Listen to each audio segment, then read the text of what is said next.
The following is a special presentation of MLB International. The World Series, the summit of the sports world. A record 16 postseason clubs enter the expanded field. That number is down to 2. The most unprecedented season in baseball history has now reached the grandest stage, and the world is watching. Game 4 of the 2020 Fall Classic was exactly that, a classic. History ran rampant early on. Justin Turner launched another first-inning homer, his 12th of the postseason variety, supplanting Duke Snider as the Dodgers' all-time leader. Randy Arozarena continued his torrid pace, powering his record-breaking 9th big fly. And those turned out to be only footnotes in an epic October clash. Game 2 hero Brandon Lowe donned the cape again for Tampa in the 6th, putting the Rays in front with a 3-run shot off Pedro Baez.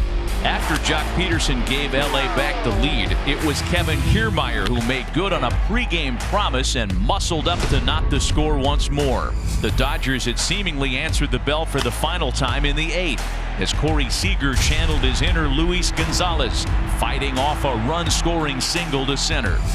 But that did not prove to be the knockout blow.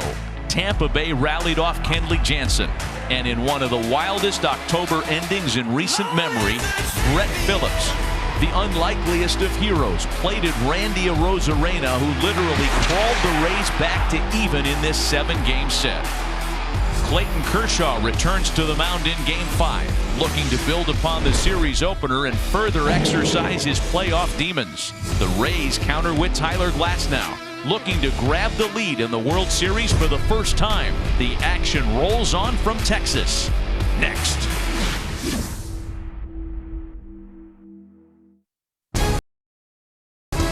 On the heels of a classic Game 4, the roof is closed at Globe Life Field for Game 5. Inside, after a dramatic night 24 hours ago, the Rays and Dodgers continue. Welcome to MLB International's special presentation of the 2020 World Series. Tonight, Game 5 between the Tampa Bay Rays and the Los Angeles Dodgers from Globe Life Field in Arlington. Welcome inside with Buck Martinez, Matt Vasgersian. A hard act to top was Game 4 last night. And if you missed any of the action and you need to be brought up to speed, I mean, we could do this for hours upon hours, but to break down the final play of the night is probably the money. Have you created the perfect tape, the perfect film to bring folks in? I don't know if there's a perfect film to describe what happened in the 9th inning, but the game overall was very entertaining, and it came down to a great play at the end of the game. Brett Phillips facing Kenley Jansen. The Rays are down by a run, and Phillips gets a base hit. He took some close pitches. Now watch Chris Taylor. He takes his eye off the ball. He's looking at the base runners right here, and this proves to be costly. The first of 2 errors the Dodgers would commit in this 9th inning. When he gets the ball that comes out of his glove, and Rodney Linares, the third base coach, is waving Arozarena around with the second run, but he stumbles. Now, that bat on the ground, the catcher steps on it. He should have kicked it out of the way initially. Arozarena is on the ground. Max Muncy takes the cutoff throw, looks at the base runner, knows they had him dead to rights at home, but he's got a changeup grip on his throw. The catcher, Will Smith, whiffs on the catch. As he waits for the relay throw from Max Muncy, Kenley Jansen becomes a spectator. He's standing in the middle of the diamond when he should have been backing up to play.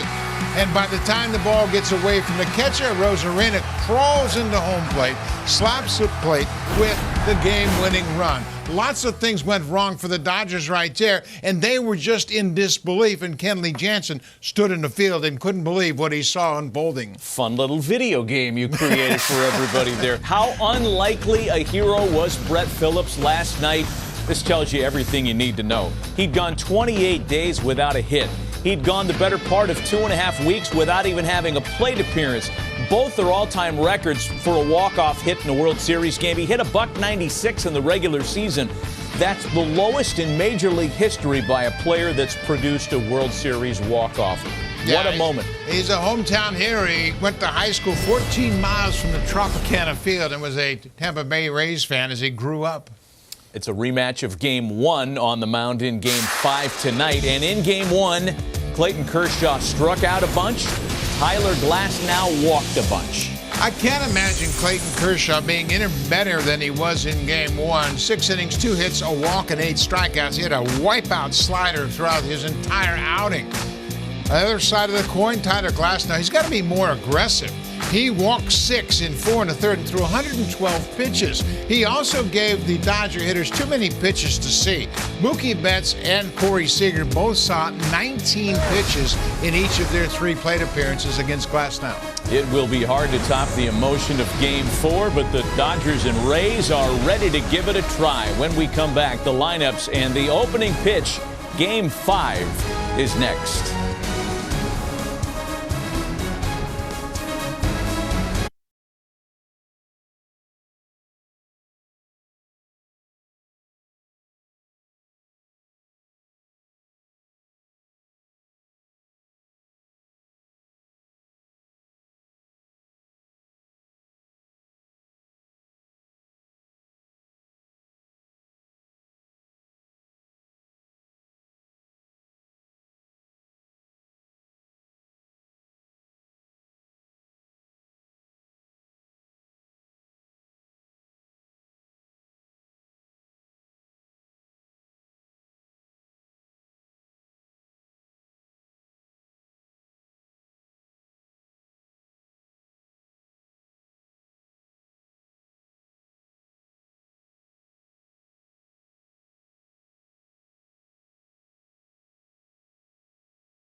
Game 5. Let's set Dave Roberts' visiting starting lineup tonight. This will be the final game that the Dodgers will play the role of visitors, and they'll attack Tyler Glasnow with the same exact group they used to beat him in Game 1. Betts, Seager, and Turner, Muncy, Smith, and Bellinger, Taylor, Peterson, and Barnes.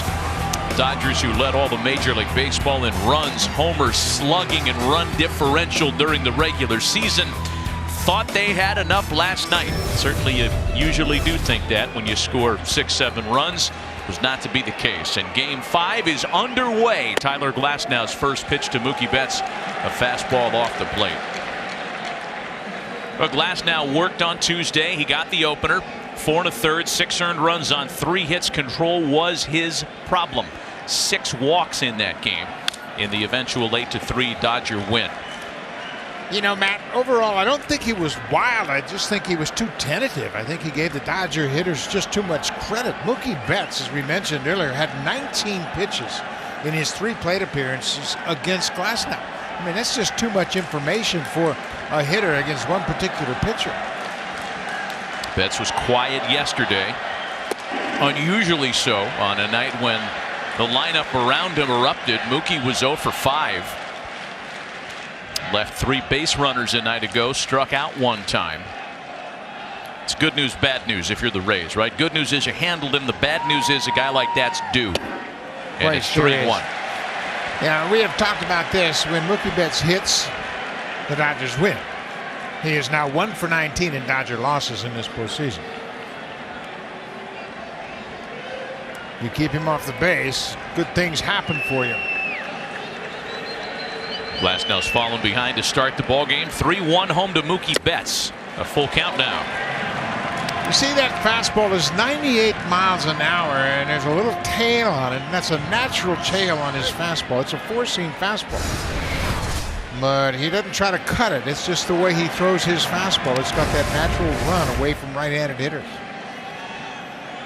The full count pitch, and Betts pops it foul out of play. If I'm catching Glasnow in this game tonight, like Mike Zunino, I'm calling a pitch and sitting right in the middle of the plate.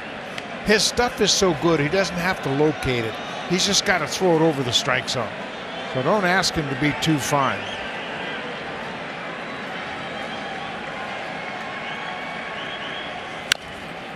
Betts hanging around, still 3-2.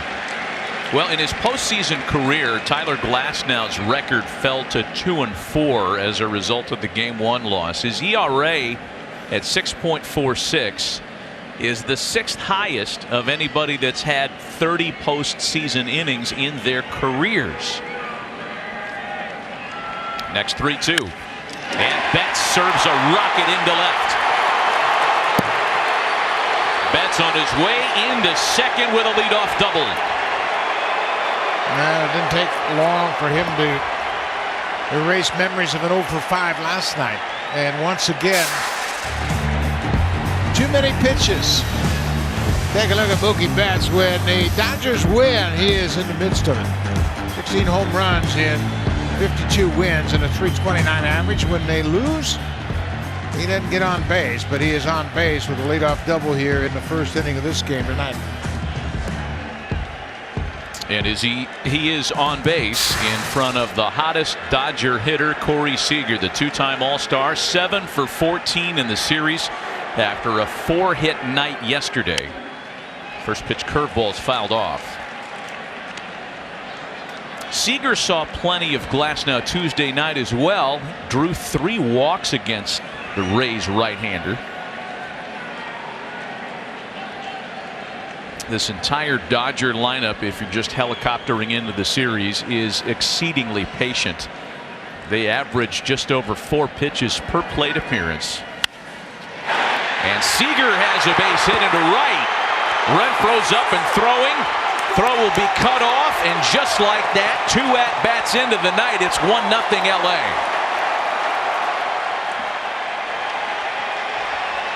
Another breaking ball to Corey Seager, and he hammers it into right field. It'll pick up his 19th RBI of this postseason.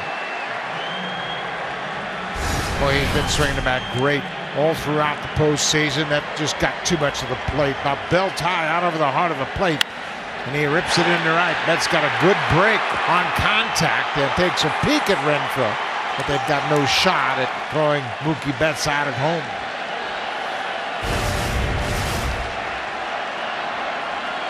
So now Justin Turner, Mr. First Inning Homer. He has struck for first inning homers in each of the last 2 ball games. Both the Dodgers and Rays, Buck, very good when scoring first as you take a look at the damage LA has done.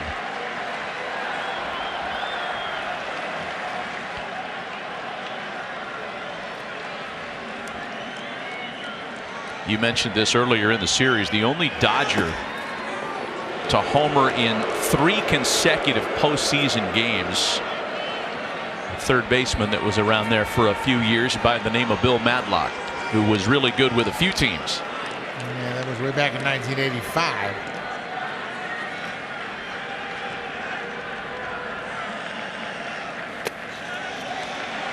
One and one. Well, here's a question for you, because the Dodgers, who come out swinging and are already on the board, and I guess you could talk about the same circumstance on the other side of the scorecard. Bullpens were used extensively last night. How long is the leash if either one of the starters stumbles early? I think both managers are going to kind of sit back and watch what they develop. And there's a cross-up right there as Zunino.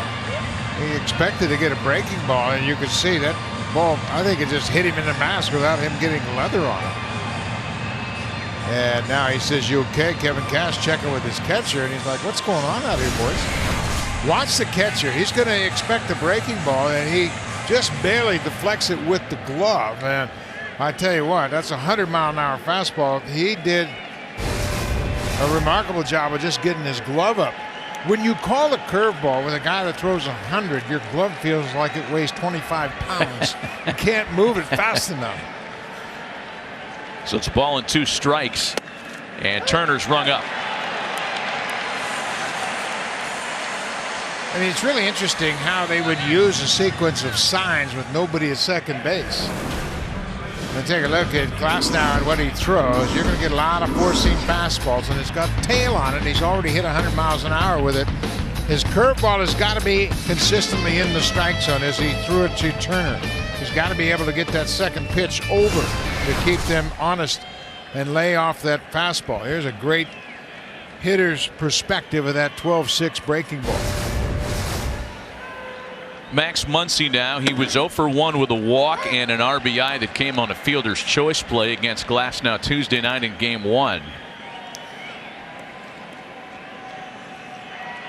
Muncy's had a great series. 5 for 15, 5 RBIs, second only to Brandon Lau as the World Series leader in that category.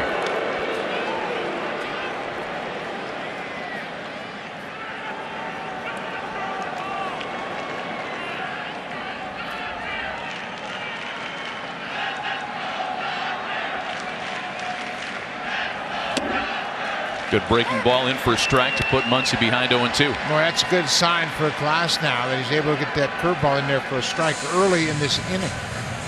He dropped one in there to get Turner looking.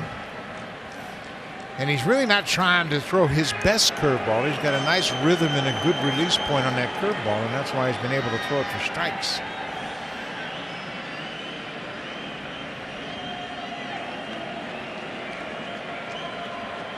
Muncy taking a moment to step out. As we have talked about throughout the series, he is undeterred in 2 strike counts. 1-2. It's in the dirt. Seager on his way to second where he's safe. And that was really close at the bag. Zunino's got a cannon for an arm, and he got on that ball in the dirt very quickly, but Seager did a good job of reading the flight of the ball, recognizing it was going to be in the dirt, and took off for second. Watch how quickly Zunino gets on this ball. He takes a peek. Seager's running, and he's got a strong arm. Makes a good throw here. Laz Diaz, the second base umpire, waves Seager safe. Boy, that was pretty close. Sure was close enough for the Rays to issue a challenge. So this play is under review. No conclusive look at it yet. This one might give us what we need. Nope, because you really can't tell when the. Well, maybe you can. Maybe that's our best look yet. Yeah, Zunino, from his perspective, felt like Seager was out. Here we go. And I can't tell you one way or another. You just have to look at the base move when that glove hits the leg and whether or not the tag was applied before he made contact with the base. We haven't really seen an angle that gives you a clear idea. Adames and Seager aren't really sure. There was a first inning challenge yesterday that went the Dodgers' way. Another first inning challenge tonight. Again, that's just, it's too tight. And unless you had a camera on Willy Adames' belly, I don't know that we have what we need to overturn that.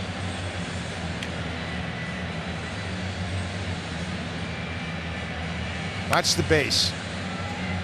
See, the base didn't move before the tag. I think he tags him here and the base still hasn't moved, but it's so close to overturn. Wow.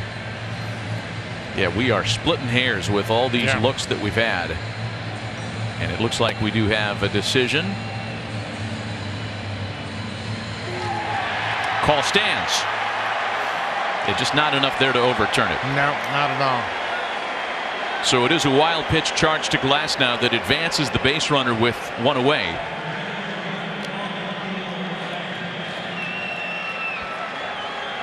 And it's a ball and 2 strikes to Max Muncy.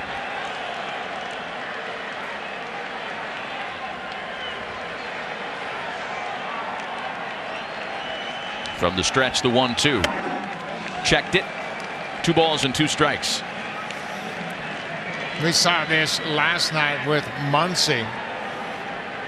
How he saw nothing but sliders. He gets one fastball at 99 and he's all over it. Ripped it into right field. The hardest hit ball of the night. And here we go. Starts 0-2 and he's right back to a full count. That was against Fairbanks, and Fairbanks threw him 3 straight sliders and he had 2 strikes, and they decided, okay, I can sneak one by him. Can't do it. He was all over that 99-mile-an-hour fastball last night. 3-2 pitch, and he loses him on ball 4. I'm telling you, Max Muncy, I just can't recall watching a guy swing the bat with so much confidence in 2 strike counts. And we're not talking about 3-2 and 2-2. He starts 0-2 in the hole and he just doesn't care. No, he's got such a good eye and he's so quick to recognize ball or a strike, and that's his 20th walk in the postseason. He's got now 20 walks and 20 strikeouts. We mentioned kind of facetiously that there's no chance he's going to get to Barry Bonds, who has the all-time record for postseason walks, but Muncy's gaining ground here. And the difference is Bonds was walked intentionally a lot of times. Muncy's working for his walks.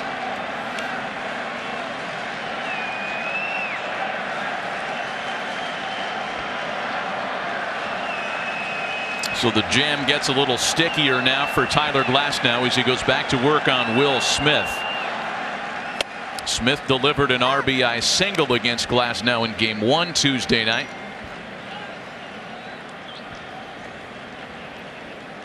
One for 4 yesterday, and the second-year catcher would love an opportunity to atone for the defensive miscue in the 9th inning last night. Here are the numbers on the walks. He's pulled even with Gary Sheffield of the 97 Marlins, with the second most in postseason history. 1-2. Then again, the Dodgers in this first inning have pushed the pitch count up to 23 already. And there's still just 1 out. LA was just 4 for 16 yesterday with runners in scoring position, having a number of opportunities to open up a bigger lead.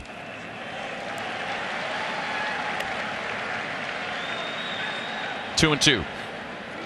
Dodgers stranded 10 base runners in that 8-7 loss.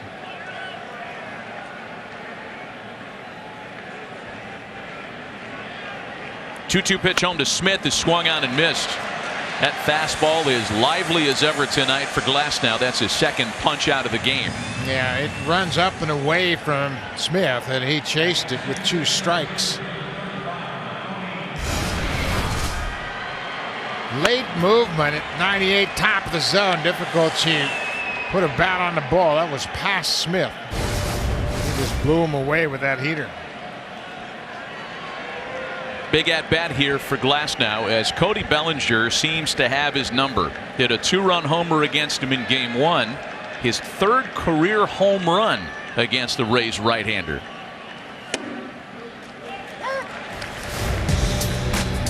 Game 1, and he gets that fastball and he drills it deep into the bullpen in right center. 3 home runs against Glasnow. Only Giancarlo Stanton has hit as many home runs against Glasnow. He too has 3. Fastball at 100 and then drops that curveball in the dirt at 83, and he's ahead 0-2. And now he's got to run the fastball away from him. Keep it away from him, up and away. Don't give him anything on the inner half that he can drop the hit on.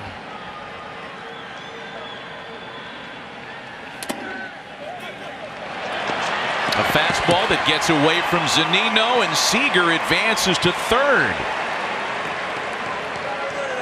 I'm not sure if that's going to be scored as a wild pitch or a pass ball. Yeah, but I think it'll be a pass ball. I mean, he had a clear shot at catching. It was 101 miles an hour. And he's had a couple of tough pitches. Watch this pitch. It's in a tough spot down and in, but I think he's got to catch that ball.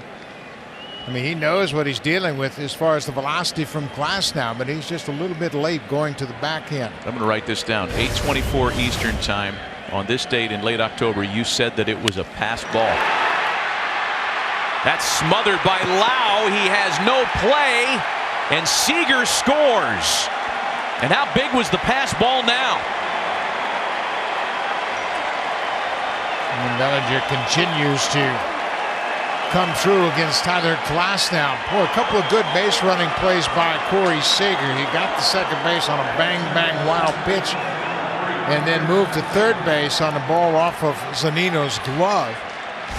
You know, we have talked so much about home runs in this postseason. And you can see they keep the ball on the infield, but there's nowhere to go for Brandon Lowe. I mean, we sound like a broken record with this, Buck. Another 2-out, 2-strike run. It's just uncanny. It is. And you know what? It's all about confidence. The Dodgers have so much confidence at the plate that if they get to 2 strikes, they can come through, or they can work for a walk and the guy behind them will come through. Look at those numbers. They're hitting .371 with 2 strikes and 2 outs. That's over twice as good as the league average. Well, and too, it's against some of the best pitchers in the American League. A lot of strikeout pitchers. Chris Taylor's in a quick 0-2 hole. Taylor has struggled striking out in the series. Yes, he's got 4 hits, including a homer, but he's punched out 9 times in 16 at-bats.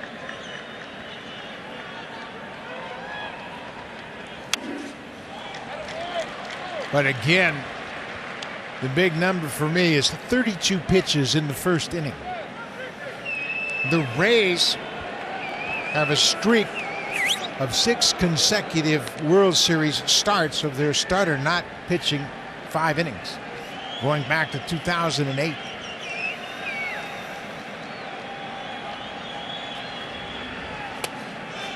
Taylor checks his swing on the breaking ball.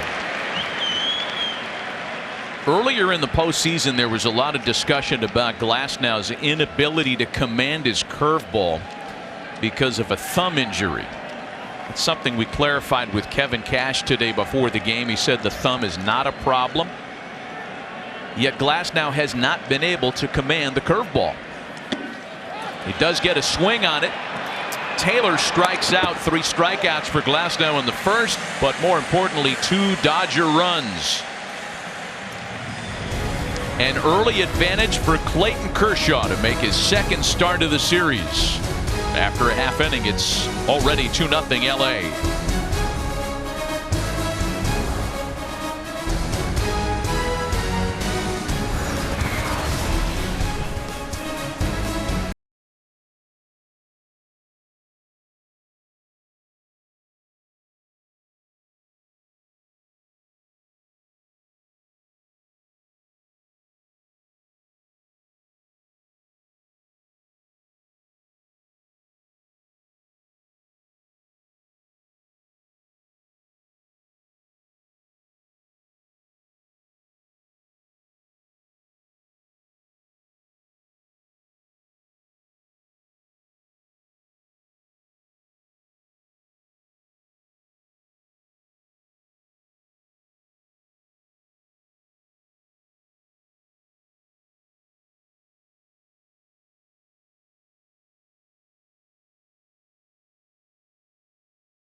Tampa Bay Rays, after the best offensive output of the series, you line this way for Game 5. Diaz, Arozarena, and Lau. Brandon Lau has 3 swings of the bat that have netted 6 RBIs to lead all players in the World Series. Margot and Renfroe switch spots from the Game 1 lineup against Kershaw. Margot batting cleanup tonight. And then it's Wendell, Adames, Kiermaier, and Zunino. Clayton Kershaw's been staked to a 2-0 lead before he throws a pitch in this game, and he was terrific in Game 1. 6 innings, 2 hits, just a single run. First pitch to Yandy Diaz, misses the corner outside. And for Clayton Kershaw, coming off such a masterpiece in Game 1, 8 strikeouts, allowed a run on 2 hits over his 6 innings in the opener.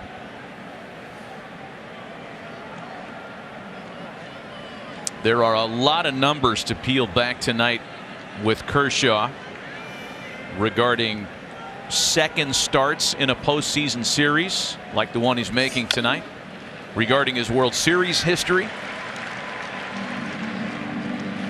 We could go back and break down how and why he was so successful in Game 1, and I would imagine, Buck, that a lot of that formula is going to remain tonight. His slider was outstanding Tuesday night. Yeah, it was, and he was able to locate it almost exactly where he wanted it just about every time he threw it.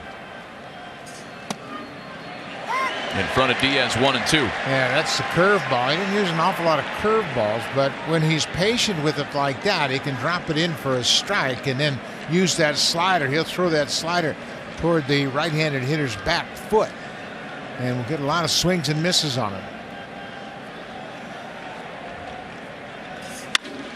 Diaz grounds a base hit back up the middle. So Yandy Diaz reaches to start the home half of the first. Well, that was a slider, but it stayed out over the plate, and he didn't finish it. He didn't get it down and in to where he wanted it. And we talked about Kershaw, how he was dominant in his first start, and over the course of his postseason career, as he gets deeper into series, he's not as effective as he is early on. Randy Arozarena, now one of the Rays heroes a night ago, 3 for 4 with a homer and scored the game winner in the last of the 9th. Arozarena was held hitless by Kershaw Tuesday, 0 for 2 with a walk and a strikeout.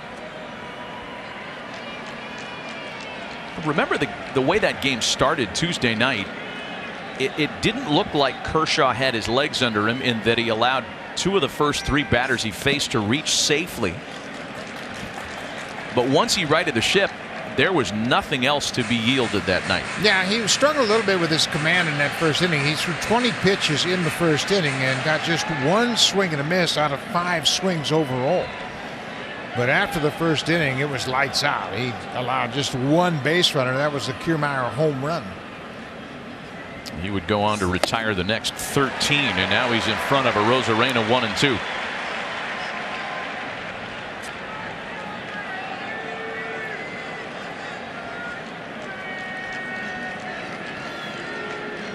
A record 9 postseason homers this year for the Cuban-born Randy Arozarena.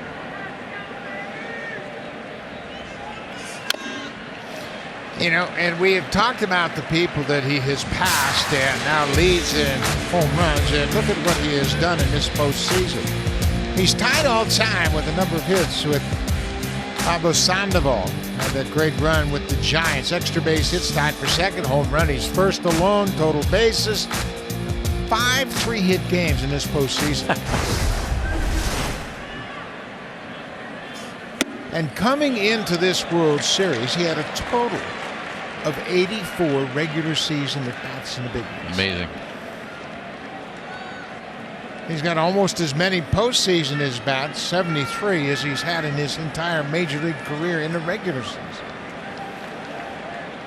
2 and 2. Diaz at first with nobody out, and Arozarena takes that one. An easy call on the check appeal, and it's a full count. Well, he's got quick hands. He can really get to those fastballs when you think you got him set up, and then he's able to stop his swing. Lays off that low slider. As important to the Rays as Betts is to the Dodgers. Let's go back to that if we may, because it's just as stark. I mean, he powers the Rays. We've talked about this all series long, Buck. If there's no Randy Arozarena, the Rays aren't in the World Series. No question about it. He's got 5 home runs, 4 when they lose, but the difference is the slugging percentage, the on-base percentage. He's just consistently in the middle of any rally for the Rays when they win. Into left field and well hit. That's trouble, and it's a foul ball. Oh, and not by much.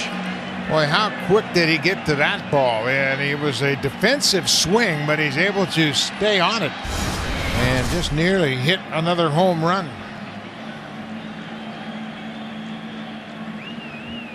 Well, he's made some great adjustments. Watch the swing. That ball is down. And for a minute, he thinks he's got a chance to go out of the ballpark, but it hooks foul. Man, I don't know. Where do you go to get this guy out? He can get to the fastball away. He gets to the breaking ball down at his back foot.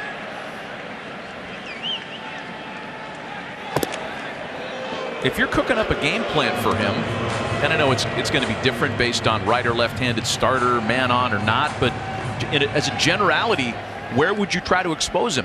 Yeah, it's difficult because he can get up on top of the high fastball, and we've seen him hit 97, 98 on the fastball, and then he stays back on the breaking ball as well. 3-2 pitch to him is hit on the ground to shortstop. Seager to Taylor, back to Muncy, the double play. I mean, that at-bat was a battle, but Kershaw won it in the end. Yeah, he sure did. He made a good pitch and gets the ball on the ground, and they had him defended perfectly.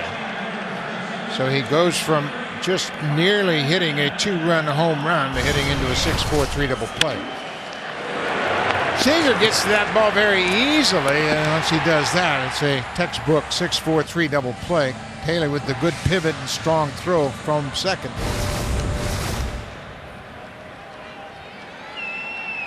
Two-gun base is empty now for Brandon Lowe. And Lowe picks on the first pitch and pops it up. Nothing comes of the leadoff single. To the second inning in Game 5 with the Dodgers on top 2-0.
Well, Game 4 goes down as an all-time World Series best. Game 5 underway after an inning with the Dodgers on top 2-0, trying to put yesterday behind them. It's the curse and blessing of baseball. It's the ultimate spectator sport for those of us with short memories. Get right back out there and play. Yeah, that's the beauty of it. And in regular season, of course, you play 162 games, and you can't dwell on the previous night outcome, good or bad. Tyler Glasnow back to work. He had some good and some bad in the first inning. Yielded 2 runs, but struck out 3. And Jock Peterson's the first to face him. Peterson, Barnes, and then the top of the order, Betts.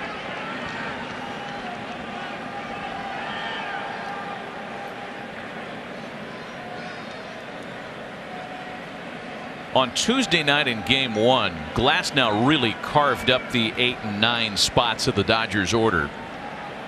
Faced Peterson and Barnes a total of 4 times. Struck him out 4 times. Yeah, he's got to really conserve some pitches in his inning after throwing 34 pitches in the first inning. He's got to have an efficient inning and keep that pitch count in a workable number. They need some length from it. As you mentioned, Matt, both bullpens were really taxed last night. Remember, Glasnow and Snell both were throwing in the 9th inning for Tampa Bay in last night's game. But I don't think that had an impact whatsoever on Glasnow's ability to start this game. Breaking ball misses to Peterson. It's 1-2. Snell will start on Tuesday night in Game 6. When you really look at it, the Rays have their top 3 pitchers lined up for 5, 6, and 7. Charlie Morton would pitch a Game 7. Peterson on a 1-2 pitch. Well struck out to deep center field and gone.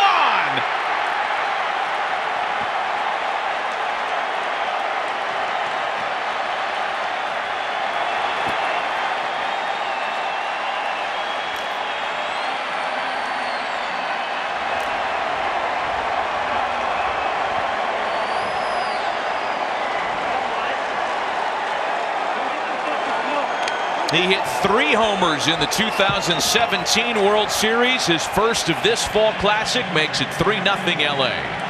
And now the Dodgers have 8 different hitters that have hit home runs in this World Series. They spread it around. I'll hit you with another number 8. 8 homers against Tyler Glasnow this postseason in 25 innings. Ironically, Clayton Kershaw among those that he has tied in that futility record. So now it's Austin Barnes. The 1-0 pitch to him misses off the corner. Pitch up and out over the plate, and Peterson knows he got enough of it to hit it into the bullpen in left center. He barreled it up out over the plate. Jock Peterson is the anti-left-handed hitter in that you hear it often. Most left-handed hitters like it down and in. He gets on top of that ball up and away. Yeah, came off the bat at 106 miles an hour, and he hit it deep into the bullpen in left center.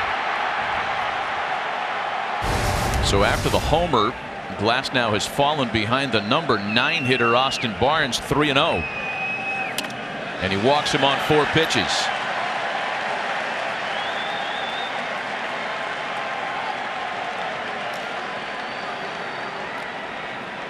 Kyle Snyder and Kevin Cash are talking about a contingency plan. If they see something they don't like with Glasnow, they don't have a whole lot of latitude with him tonight. No, and they're trying to figure out where they go next. And Snyder has given Cash some suggestions. It looks like they're going to get their bullpen going early on here.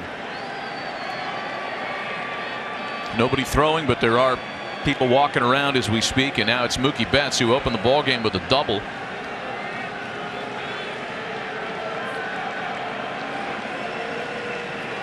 Betts doubled and then scored in front of the Seager single, and a curveball flipped up for a strike.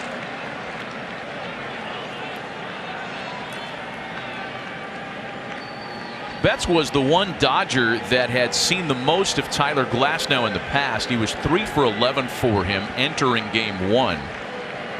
And then it went hitless that night. Another curveball. This one sent harmlessly out into left field for out number 1.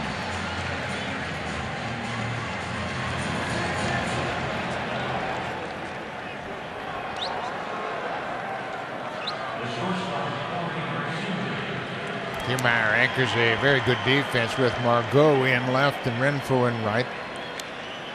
3-time Gold Glove winner, left off the ballot for the Gold Glove nomination. 3 outfielders in center nominated. He wasn't among them. The Rays have not committed an error in their last 6 postseason games. Only 1 error in their last 12. 1 out, 1 on for Corey Seager. Runner goes, throw down to second base on Barnes. He slid off the bag and he's out at second base. Yeah, it looked like he had beat the throw into second, but Adames stayed with him as Barnes just couldn't hang on to the bag at second base and slides past it.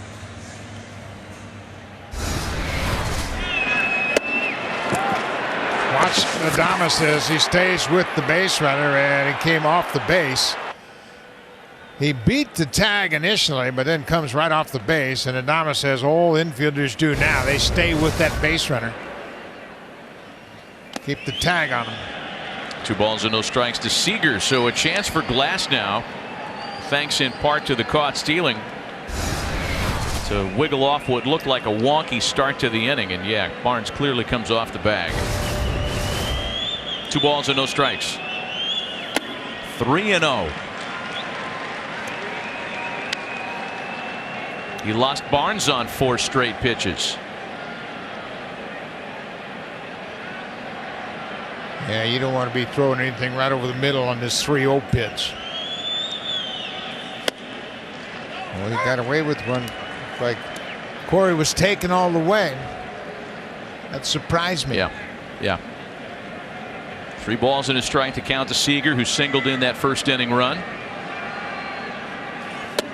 There's ball 4. Already the 3rd walk of the game by Glasnow.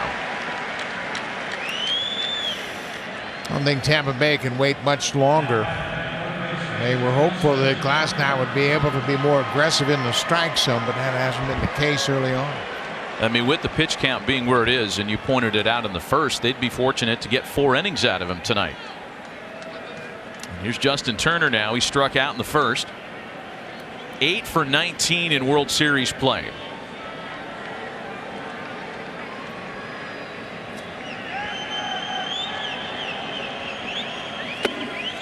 Another good note on Turner and the 2 first-inning homers in games 3 and 4. He's the 3rd player in Major League history to hit 2 first-inning homers in a World Series. Mickey Hatcher from the '88 Dodgers, and Alex Bregman, who did it last year with the Astros. Only 1 player has hit 3 first-inning homers in a World Series. None other than Babe Ruth.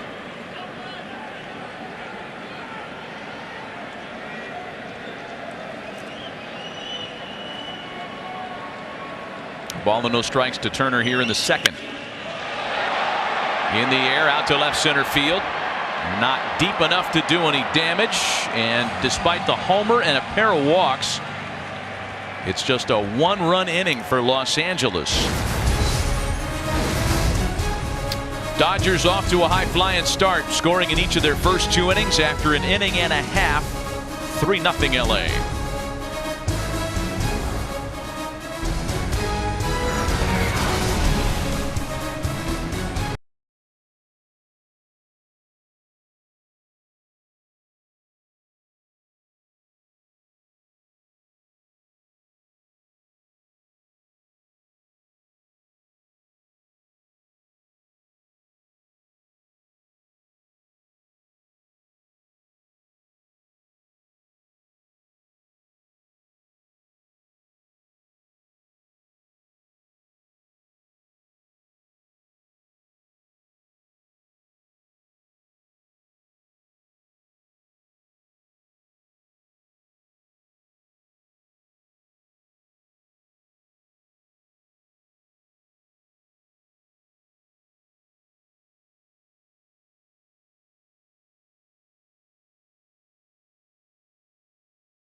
Well, with Clayton Kershaw, you're talking about not only one of the modern greats or franchise greats, you're talking about one of the all-time greats. His major league rank since the start of divisional play in 1969.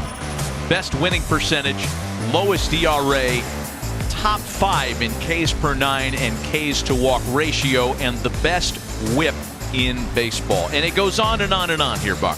Yeah, and when you see what he's done with the Dodgers over 13 seasons, he's first in win percentage, second in ERA, and he's just been a terrific pitcher. And it's really interesting how there's a heck of a bunt right there, and Margot gets it started. Wow. Well, that was perfect. That ball stayed true right up the third baseline. Turner made a nice play of it, but Margot runs so well. He starts things off with a bunt single here against Kershaw. But Kershaw's been one of the best pitchers since he's come into the major leagues. No chance at all for Turner right there. That was a perfectly executed bunt by Margot. Boy, he deadens it, and that's a pretty good indicator right there that that ball's going to stay fair, and Turner came after it. A great execution. This is lost art. Man, that was really impressive. There's Hunter Renfroe now with Margot aboard, and he will run, by the way.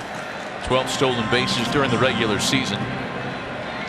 This is the part of the Rays lineup which once again is the most familiar with Clayton Kershaw. Between Margot and Renfroe, you're talking about 48 combined at-bats thanks to their time in San Diego. Does not necessarily mean they've had a lot of success. 48 combined at-bats and only 8 hits. They've also combined for 16 strikeouts. Renfroe hit a tape measure homer yesterday, 444 feet away.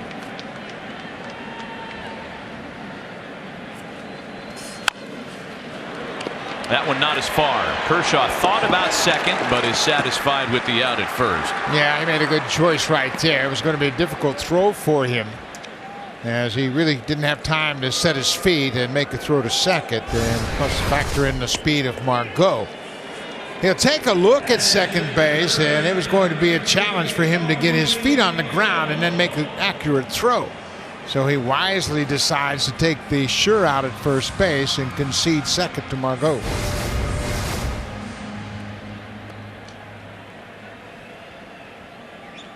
So a runner in scoring position now for Joey Wendell, who was used as a pinch runner yesterday and ended up getting an at-bat last night. Couple of doubles in World Series play, and he takes a strike. The Rays use a platoon at third base, and they'll play Mike Brasso over there against left-handers. Wendell gets the other games, so you might be asking, why then does Wendell get 2 starts against Clayton Kershaw as a left-handed hitter? Kevin Cash explained that to us before the game.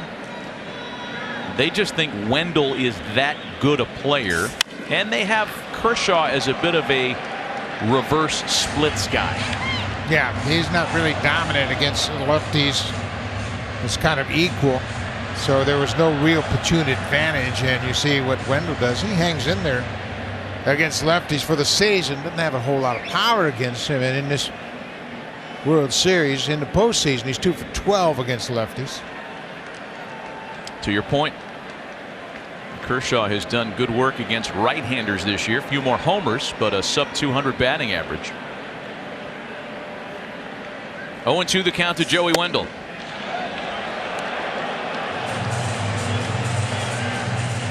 You know, we talk about Kershaw's resume, and we kind of ran down the ranks, franchise history, major league ranks since '69.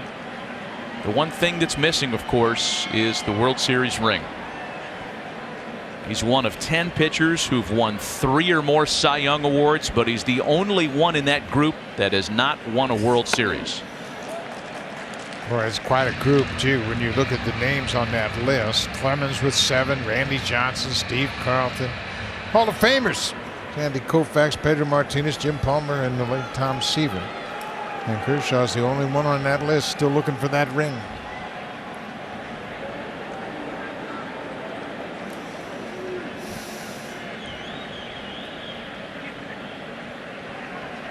2-2 to Wendell. Fouled away again. He's hanging around.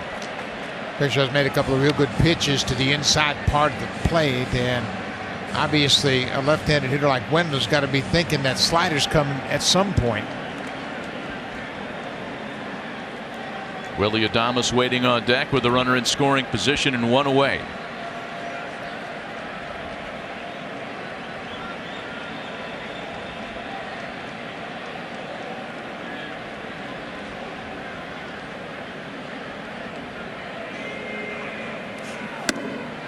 Curveball, and Kershaw gets a call on a pitch up around the eyes. Wow! Yeah, that was a tough call right there on Joey Wendell. Looked like he had his eye on it the whole way and saw it as a ball up. But Kershaw gets the call. It's not the slider, but it's the curveball. And this looks like it's clearly a ball upstairs. That's a tough strikeout for Joey Wendell. He had a pretty good eye on it, and then he's surprised to hear strike 3 called behind him. First strikeout of the game for Kershaw. So 2 gone now for Adames, with Margot still in scoring position. Marvin Hudson has the plate tonight, and the last time Marvin Hudson worked home plate was Game 5 of the ALCS between the Yankees and the Rays, the ALDS that is, when Tyler Glasnow drew Garrett Cole, and there were 24 strikeouts in that game. Curveball hit on the ground. Turner picks it on the line, hops the throw. Good play by Muncy to retire the side. 2 scoreless for Kershaw tonight. Some help on the corners and a still 3-0 lead for LA.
(3-0) Los Angeles, top half of inning number 3. Back with Buck Martinez, Matt Vasgersian. Nice to have you with us wherever you may be in the world watching this MLB International telecast of the World Series.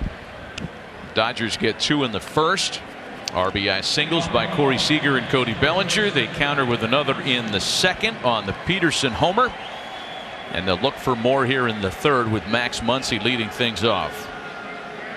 Muncy, Smith, and Bellinger against Glasnow, who, as was the case on Tuesday, is having some command issues again tonight. 3 walks in the first 2 innings, and he's thrown 51 pitches to this point. He threw 112 pitches in game 1 over a course of 4 1/3 innings. And Muncy takes a strike. Max Muncy is one of the leading home run threats in the Dodgers lineup. Yet of everybody in tonight's lineup for Dave Roberts, he's the only guy who hasn't homered. He has a base hit, however. A single into the corner, and the Dodgers have their leadoff hitter aboard. Well, he's been on base twice again tonight. He walked in the first. Now he rips a single into right field. And no matter how many pitches he takes, he can get on a fastball, man. He hooks this one down the line. He's taking about 2, but he kind of gets a tough bounce off the fence down the right field line, and he's got a lot of respect for Renfroe's arm in right field. He barrels up another heater, and he can turn on a fastball. Here's Will Smith now.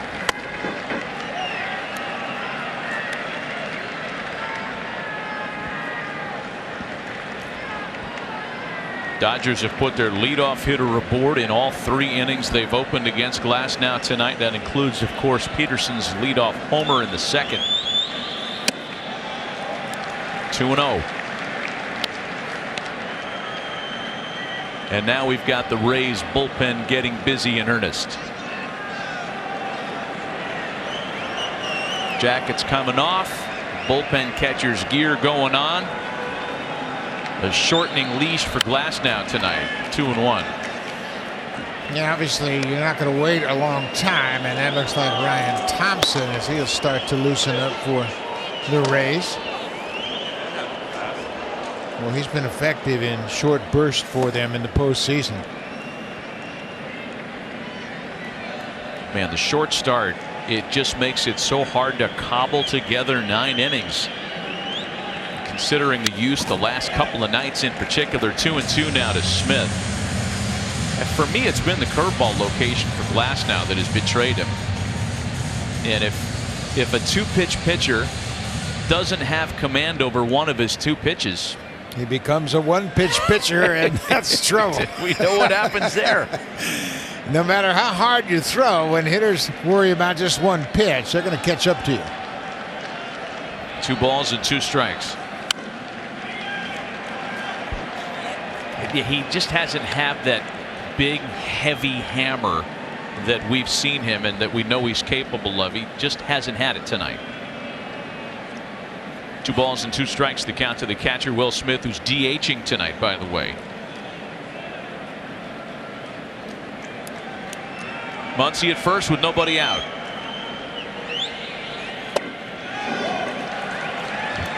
Full count. And Smith struck out on a high fastball his first time up. 98 miles an hour up and away, and he chased what might have been ball 4. Let's see if they go up there again. They do, and they get him again. Same spot. This one at 99. You just got to think that Glasnow is going to try to develop a 3rd pitch. You would like to see him develop some kind of changeup where he can get him off his fastball a bit.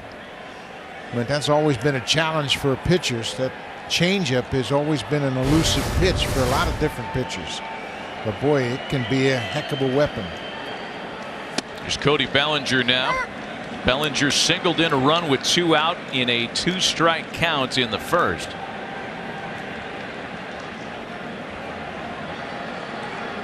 It's just amazing. The Dodgers have scored better than 35% of their runs in 2-out, 2-strike counts in this series. Swing and a miss. It bounces away, and it's an easy advance for Muncy. 3rd wild pitch that the Dodgers have taken advantage of so far in this game. Another hard breaking ball in dirt. Bounces away from Zunino. He tried to square it up, but it goes up the 3rd baseline far enough for Max Muncy to advance. We are efforting the futility record for the most wild pitches by a pitcher in a single World Series game. 3 and counting for Glasnow tonight. The 0-2. And he strikes out Bellinger. There's that curveball you were talking about, the one that's got a little more depth, and he doesn't try to throw it so hard. He's much more patient with it. He gets much better rotation and spin on it. Watch the depth of this curveball. There's the break he's been looking for, just 84 miles an hour, but a very effective curveball. He threw a good one to strike out Turner. And that's his best one since. 5 strikeouts for Glasnow now. Here's Chris Taylor again. He struck out in the first.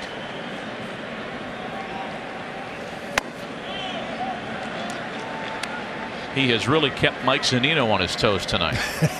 Yeah, he has. He even crossed him up once just for good measure. Just to make sure he was going to pay attention. 3 wild pitches. I mean, you lock in. He hit him in the mask when he crossed him up.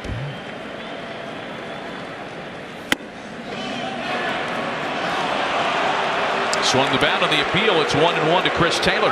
Well, I don't know if he did go around. It looked like he pretty clearly checked it, but the call goes against him. Let's take another look at it. Also looked like that could have been called for a strike. It looked like it grabbed the upper corner of the strike zone, but it was called on the swing. Yeah, he did indeed swing at him.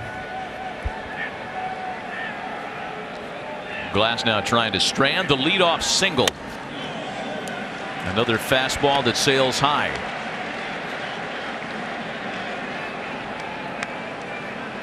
Those are regular season numbers. He and his staff mate Blake Snell, 7 wild ones. That came in 11 starts.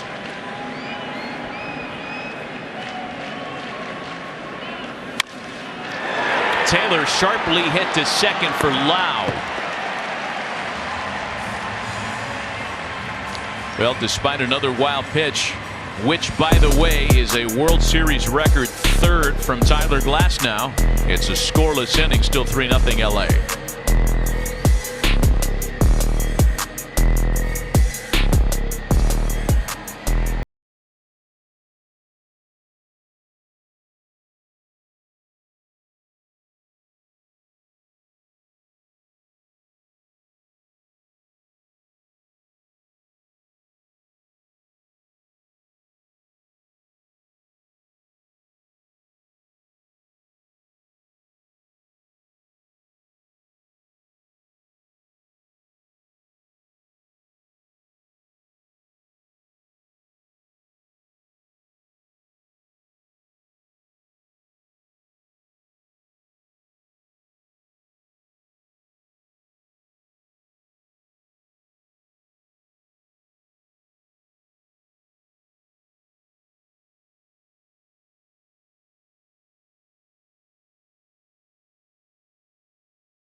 Time tonight, 3-0 is the Rays deficit as they go to work against Clayton Kershaw in the last half of inning number 3. They'll send Kiermaier, Zunino, and top of the order Yandy Diaz to the plate.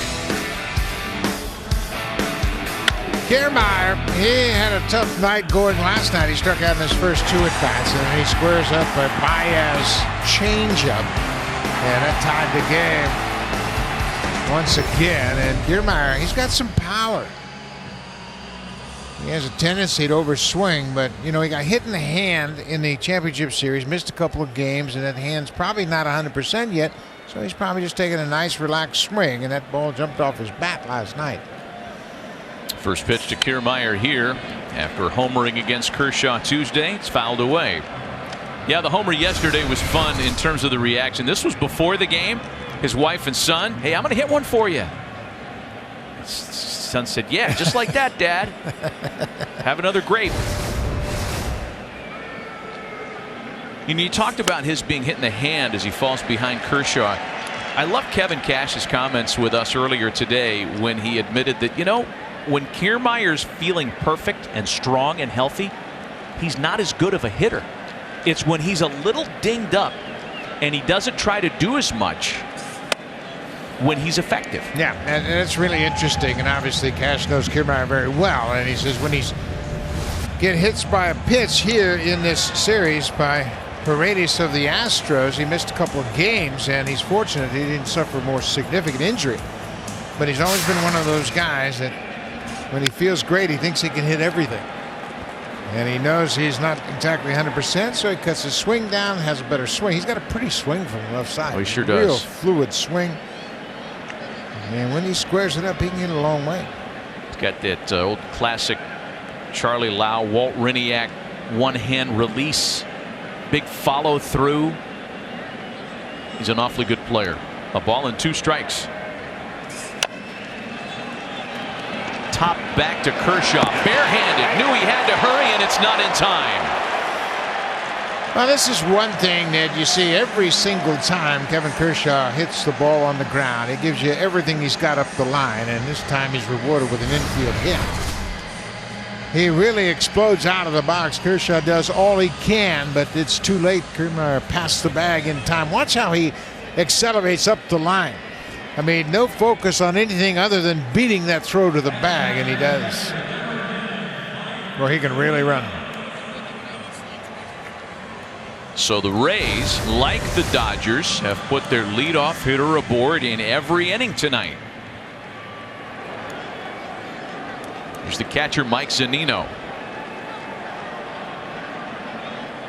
Zunino 0 for 11 with 5 strikeouts in World Series play. 2 of those strikeouts came against Kershaw Tuesday night.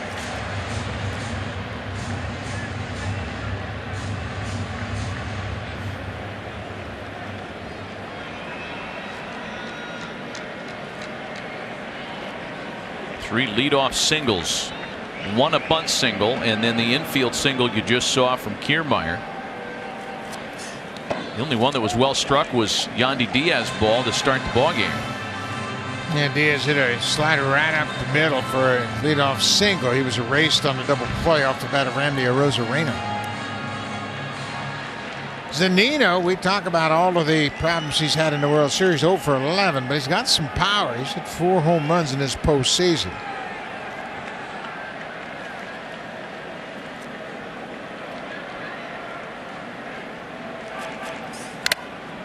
And a bell ringer for Barnes.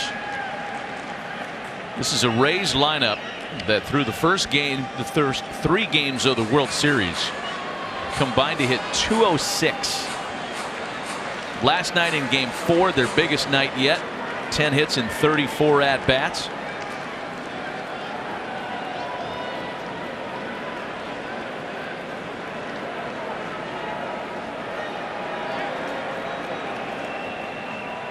One and 2 to Zunino.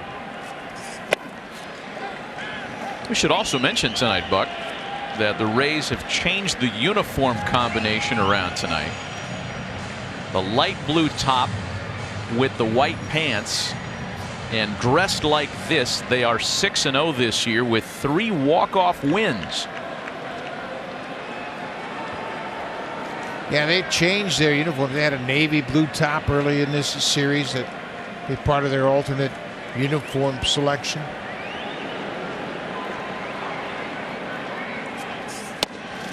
Got him looking. Just frozen with the fastball. 2 strikeouts for Kershaw, his first time through the lineup. Yeah, he put it in a good spot, and Zunino had another pitch on his mind. Couldn't pull the trigger of that heater, but boy, it's in a good spot. Down and away, and he's able to get that fastball in there for strike 3. And now Yandy Diaz, who's been a little bit of a problem for Kershaw. He had a base hit against him on Tuesday and has opened with a base hit against him tonight. So 2 for 4 in a very small sample size in this World Series. Well, the problem for the Rays and Yandy Diaz, he hasn't had an extra base hit since August 21st. Man. 19 games. And he's a big guy, big strong guy, but he didn't have a powerful swing. Doesn't have a home run kind of swing.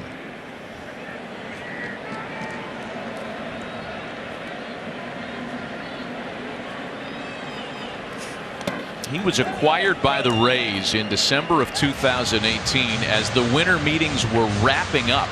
The day of the Rule 5 draft, which is the last act of business for the Rule 5 for the winter meetings. It's a 3-team deal with the Rays and the Indians.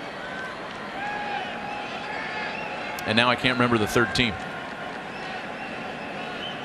Anyway, oh yeah, Seattle. Because Edwin Encarnacion was flipped in that deal as well. That's shot into right field. Another knock for Yandy Diaz. And in fact, that's going to get all the way to the wall. Diaz into third.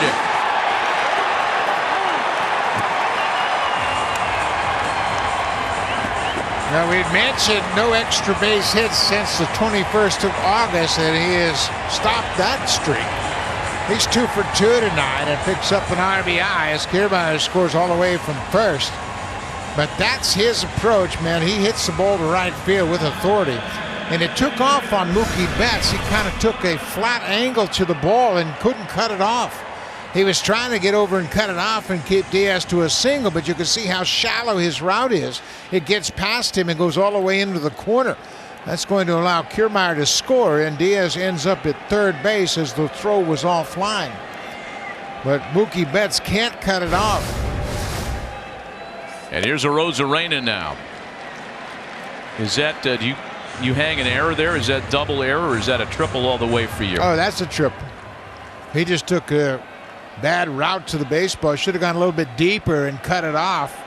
But he was trying to keep Diaz to a single, and he gives up the triple. So Diaz at third. Scoring was Kiermaier easily on that ball, and it's 0-2 to Arozarena now. Yeah, Arozarena has to pick up this run. Early in this game, you got a runner at third base, less than 2 outs. The Rays, good base running team, and Diaz picks up the triple. Put the bat on the ball here. I mean, these are the types of runs that'll get you back in a ball game. Runner at third base, less than 2 outs. You got to at least hit the ball to the outfield. And Arozarena, we have seen his ability to make. You see Cash telling him, hey, you got to get him off. Get that lead bigger over at third base. Turner is deep at third, so you can get Diaz a bigger lead.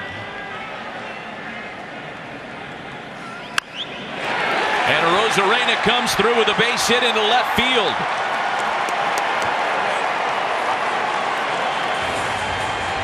Boy, that's a big at bat for Arozarena. He continues to come up with clutch hits, and this was a beautiful swing on a bad breaking ball. Watch the swing. This breaking ball is up. It's going to be a ball, but he gets on top of it and hooks it past the third baseman into left field. I mean, he can flat out hit, and he can hit breaking balls, fastballs, changeups, anything. He makes quick adjustments, man. You bet. And that base hit for Randy Arozarena not only scores a run, it resets another Major League postseason record. His 27th this postseason, the most ever in a single postseason run. Here's Brandon Lowe now. You know, that's also his first hit with runners in scoring position. He was 0 for 6 before that single.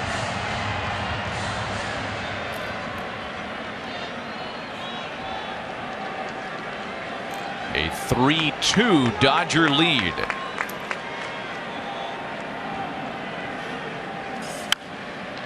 Oh, and 2 the count to Brandon Lowe.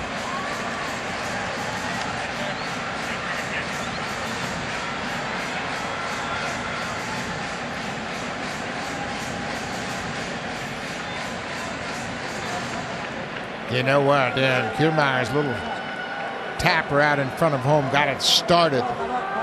He scores on the triple by Diaz, and Diaz comes in on a Rosarena's single. Just when you think you've got the Rays about ready to roll over, Yeah, they pop right back up. Yep.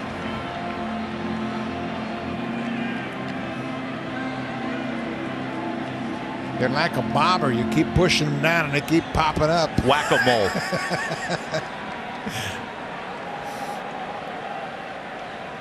They don't have the payroll or the superstar marquee value of the Dodgers man for man. And boy, everybody kind of jumped off after the Game 1 loss. They've been a good team rather anonymously for the last couple of years, and I think everybody's kind of on board now. A ball and 2 strikes the count to Brandon Lowe. When you look at their record since 2008, the last time they were in the World Series, I mean, they're as good as anybody as far as winning games and their winning percentage. And they do it in a number of different ways. And they went out and they added power to their offense this year. But one thing that's been consistent over the years, they pitch and play defense. And if you pitch and play defense, you're going to be in most games.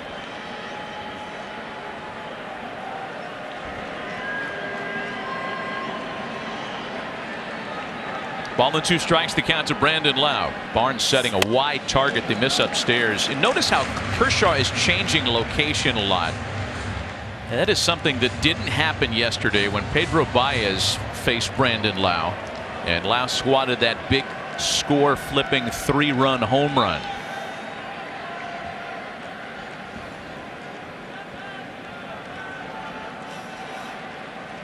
Wide target again.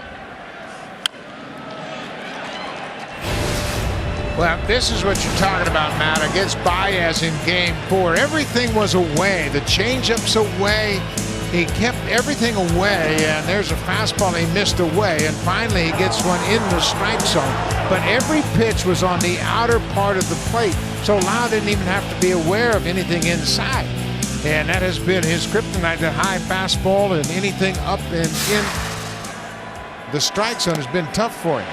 Kershaw strikes him out on the ball in the dirt. Throw down to second base, and it's a strike him out, throw him out double play. Rosarena is saying to look at it again. He feels like he got his hand in there. I mean, the ball beat him by plenty. This will be worth a second look. He was very demonstrative in getting up and quickly telling the bench, take another look at it. Well, he's going to take that left arm and pull it out of the way, but he reaches for the base with his right hand. The tag is applied by Taylor on his leg.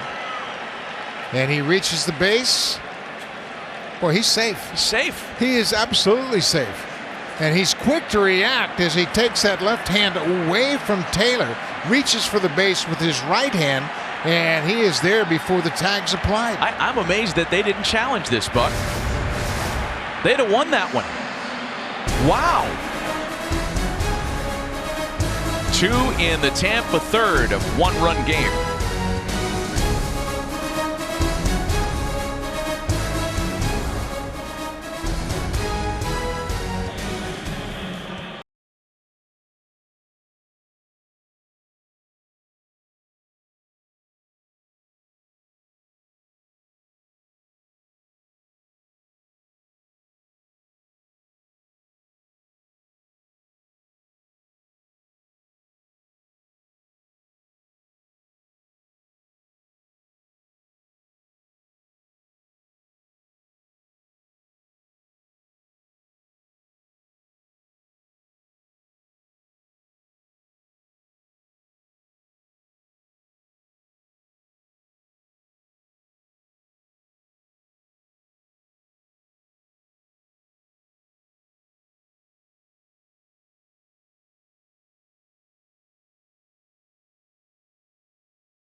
Well, Kevin Cash and the Rays choosing not to challenge the out call on the strike him out, throw him out double play. We'll take another few looks at it.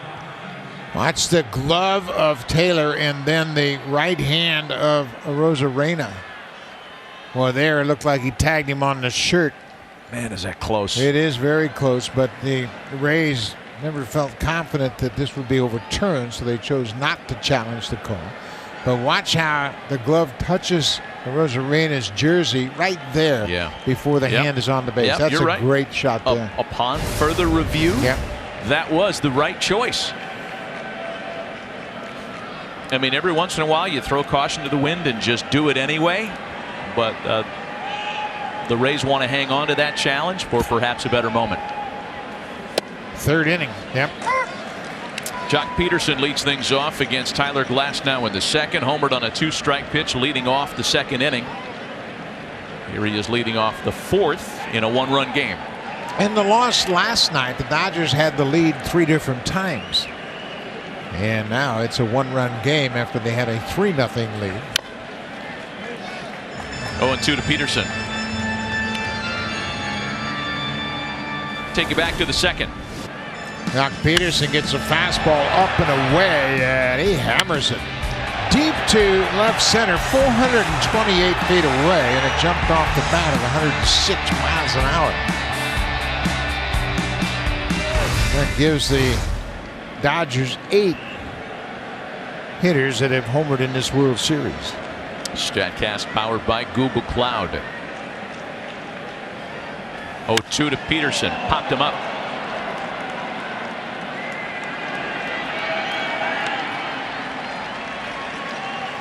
One away in the fourth. You hear teams talk about shutdown innings, and this is what they need from Tyler Glasnow now. After they scored 2 runs in the last half inning, you've got to throw up a 0, get your team back on offense. Aaron Loup has grabbed the ball. He's starting to loosen up for Tampa Bay. What do you think? Get ready maybe if Seager has an at-bat with a man on this inning? Well, Loup has been pretty good against lefties and righties, but it might be the Seager at bat that would trigger a move. The strike to Barnes.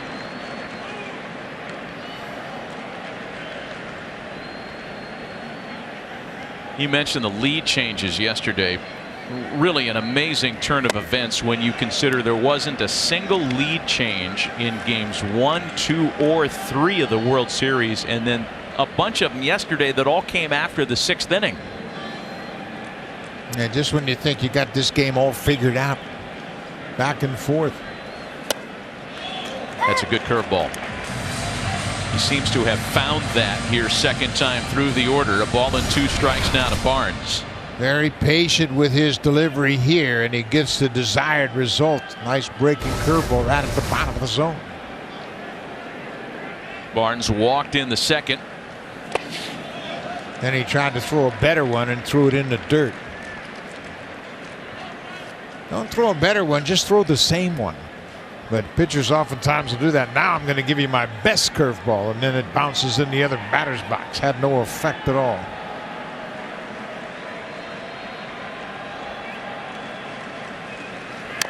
Two to Barnes is just fouled away. Another good curveball, but Barnes got a piece. That big workload of Glasnow's in game 1 made him the first pitcher to throw 100 or more in 4 1/3 or less in a World Series game since Scott Kazmir, coincidentally also of the Rays, in 08.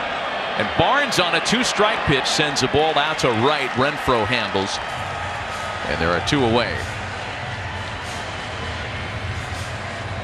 As much as the Dodgers outfielders get attention, and deservedly so, with Bellinger and Mookie Betts, the Rays outfield with 3 center fielders playing out there can really go get them.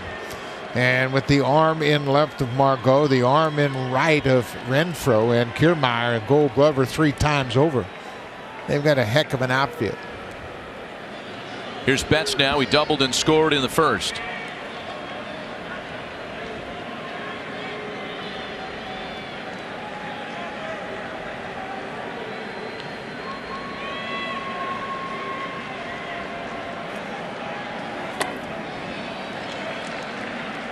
Yeah, it's that 87-mile-an-hour curveball that's out of the zone. It's 83, 82, 83, the one he can get over the plate for a strike.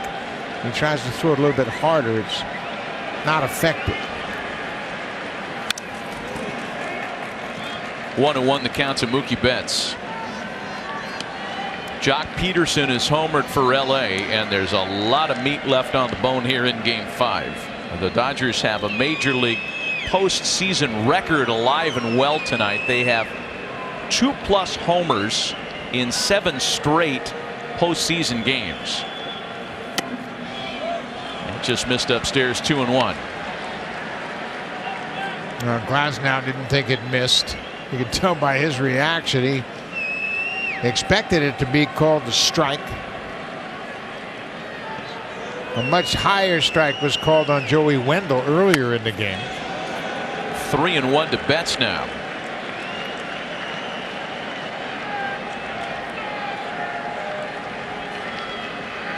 You know, we used the term in Game 1 with some of the misses by Glasnow. Too many uncompetitive pitches. Just easy takes for the Dodgers. See what he has on 3-1. Betts swings and serves a fly ball into the opposite field. That's the 1-2-3 inning that the Rays were looking for. To the bottom of the 4th inning in Game 5. Still 3-2 Los Angeles.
Randy Arozarena homered yesterday, his 2nd homer of the World Series, and last night the Rays became the first team in Major League history to hit a home run in 4 straight innings of a single World Series game.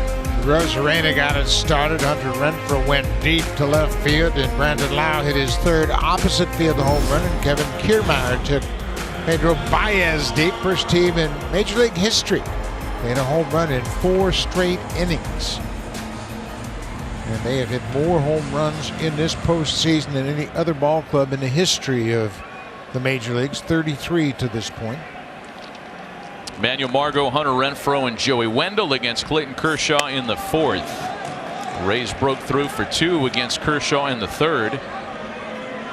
An RBI triple by Yandy Diaz and an RBI single by Randy Arozarena.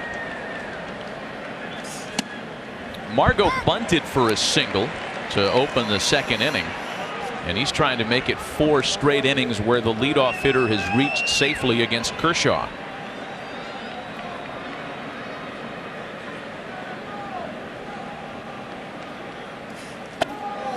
You know what we haven't seen tonight? Kershaw's real good slider. He's used the curveball more, but we haven't seen that slider, and obviously it's a result of his not feeling it. But in that first game, his slider was his best pitch, and it was terrific all game long. He just hasn't shown a lot of sliders, and it leads me to believe he's not really confident in it right now. Yeah, he threw it a bunch in game 1, and he had a whiff rate of over 50% on it. He's only had 2 on 8 swings tonight, make it 3 on 9. And it's a full count, 3-2. Yeah, that was a little better, but it still wasn't inside. It was out over the plate, but it had enough depth to get the swing and miss from Margot. Full count, game 3 balls one, and 2 he was strikes. burying that thing down and into the right-handed hitters. And there's ball 4. First walk of the ball game by Kershaw. He walked only 1 on Tuesday in 6 innings. Another leadoff man reaches for Tampa Bay, 4 straight innings. So now Hunter Renfroe grounded back to Kershaw in the 2nd and is 1 for 7 in the series. But oh, what a one. Oh, what a one. 444-foot home run. And homer came in the 5th inning. There goes Margot. Pitch is taken for a strike. Throw to second. Gets away from Taylor. Margot makes a late decision to advance to third. The throw there is not in time. Wow, I was all over that with you. I thought for sure they were going to be able to throw him out. It took a long time for him to locate where the baseball was. And by the time he saw it, Taylor was already in pursuit of the ball in shallow right field. Roberts wants to take a look at it, but watch how long it takes Margot to find out where the baseball is. He doesn't see it. Now he sees it, and Taylor's almost there when he picks it up and fires to third. But Margot advances. Boy, he's an exciting player as well. Does he come off the base? Boy, I'm not sure if his leg came off the base, and if it did, was the tag on him at that moment. That's exactly what Dave Roberts is challenging. They're trying to. Boy, it's hard to imagine. He lost contact with the base. Yeah. He's laid all over the top of it. And he's filthy. Challenge has been issued. They're taking a look at this one. Well, this is a big deal. This is a runner at third with nobody out or 1 away, bases empty. Well, he got a terrific jump at first base, and Barnes had no chance of throwing him out. The ball goes off Taylor's glove into shallow right field, and he pops up and hustles over to third. Now everybody in the ballpark is waiting on the call of this review. He's clearly safe. He beats the throw. Does he come off the base? I don't know if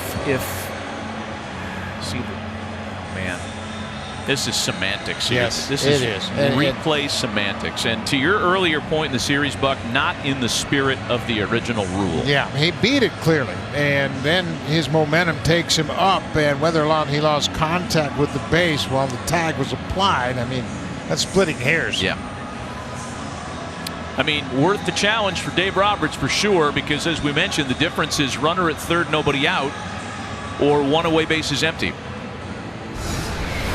Well, they're certainly taking a long look. Now watch his body here as his momentum with the head first slide takes him a little bit above the base. Well, let me ask you this, though. Does his right hand have the base right there? We can't tell.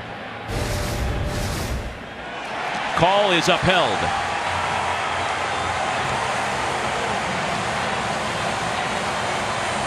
So it'll be another Dodger error on the play. They had 2 in the 9th inning last night. And there's the play once again, but not enough evidence to overturn the call of safe that was made initially by Todd Tishner, the third base umpire. The error after the stolen base is being hung on Taylor. And the Rays have a golden opportunity to tie the ball game here in the 4th. Taylor committed an error in center field last night, the first of 2 errors in the 9th inning that the Rays were able to capitalize on and win that game.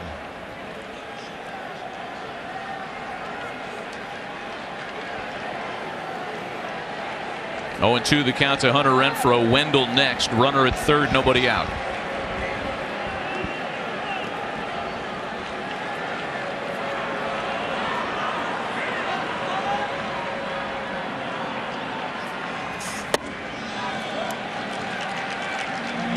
Yeah, it's really interesting that Kershaw just really hasn't trusted his slider. It was so good for him in game one, but he hasn't had the confidence to use it as effectively as he did in that first start.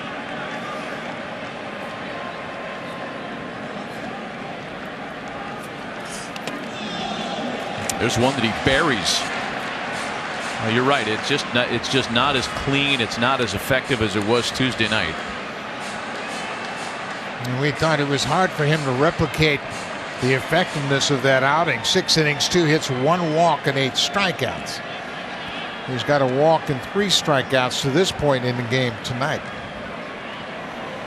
Rays have a couple of hits against that pitch tonight too. They're 2 for 4 against his slider specifically this evening. 2 of their 5 hits. So after being ahead of Renfroe 0-2, he's filled the count missing with sliders. Renfroe's really got to make sure he gets a pitch he can put in play. It doesn't have to be a strike. It just has to be one he can drive at least to the outfield. Good speed at third.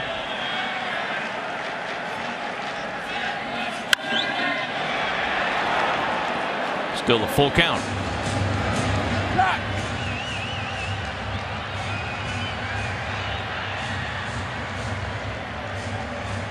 That is the distance needed to get the fleet of foot Margot home from third. And those numbers take into account outfield arm strength and the speed of the runner.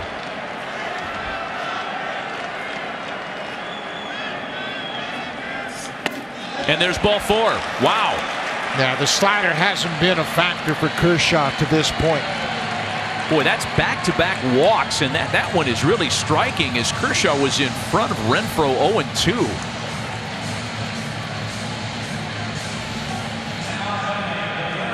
As aggressive as he was in game one, he doesn't appear to have the same confidence here tonight. Trying to feel for the corners instead of really trusting his stuff and being much more aggressive to the heart of the plate.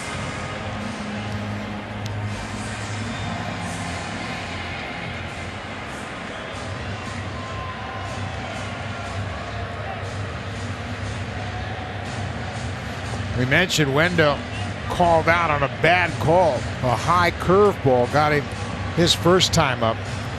He had a pretty good look at Kershaw in that at bat, and he was confident that pitch was up. Looked like it was 4 or 5 inches too high. Wendell gets another crack at it here, this time with bigger stakes. Runners hit the corners and nobody out in a 1-run game. You know, when you think about the 2017 World Series for Clayton Kershaw, and we talked about this after Tuesday night's performance, Buck. Great in game one. Great in game one here. Kershaw's next outing against the Astros in 2017 wasn't nearly as effective. He left with a lead, but ended up allowing 6 runs in 4 2/3 innings. And he misses with a fastball, 1-0 to Wendell. And he's not really sure as he looks into the home-plate umpire. Said, "Are you sure that's a ball?" He expected it to be called a strike, and then he had to look at the scoreboard to make sure he didn't get the call.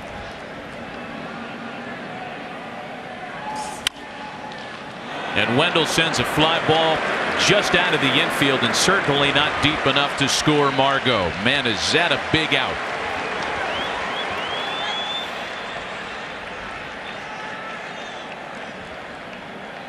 Yeah, he got in on Wendell to the point where it's just a harmless pop-up on the infield. He gets jammed inside and pops it straight up in the air, and it'll pop up to the shortstop.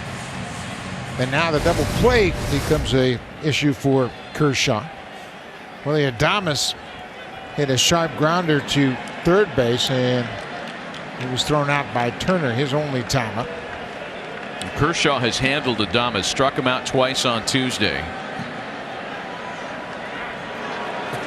By the way, Clayton seems to be having some trouble with his britches tonight. On one occasion, had to refasten his belt and tuck in his jersey, and it happened again just there.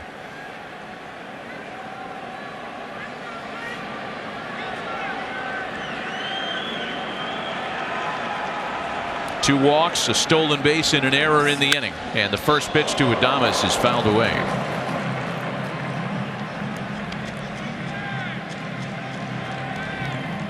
You talked about this earlier, Buck. The deeper a postseason gets, it's diminishing returns for Kershaw. Yeah, isn't it interesting? And his postseason as a starter, the wild card game, he threw 8 innings, struck out 13 against Milwaukee. And then the deeper he gets throughout the course of his career in the postseason, he loses effectiveness. I mean, some of that stands to reason, right? The competition intensifies. You got to figure it's better lineups by the time you get to the end of a postseason. That Brewers lineup was really no match for Kershaw a month ago. No, he gave up just 3 hits in that game. He is really battling here. Again, runners at the corners. Left side of the infield overloaded against Adames. And the 0-2 to him. Struck him out. If Kershaw could have hand selected a Rays hitter to try to face in a tight spot, it would be Adames, because he has his number. Once again, man, the pants are really giving him a dickens of a time tonight. They're too big. He's been battling the pants and the belt all night long. But that big curveball gets Adames, and the curveball has been his most effective breaking ball. The slider has been basically non-existent, but the curveball gets Adames here. It's 4 strikeouts now. So now it's Kevin Kiermaier with 2 out and 2 on. By the way, that strikeout for Clayton Kershaw has tied him with Justin Verlander for the most career strikeouts in postseason history.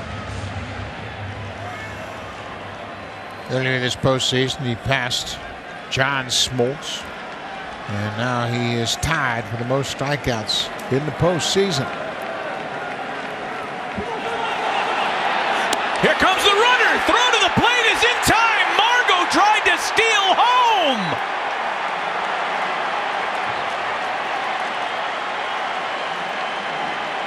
Wow, what a gamble.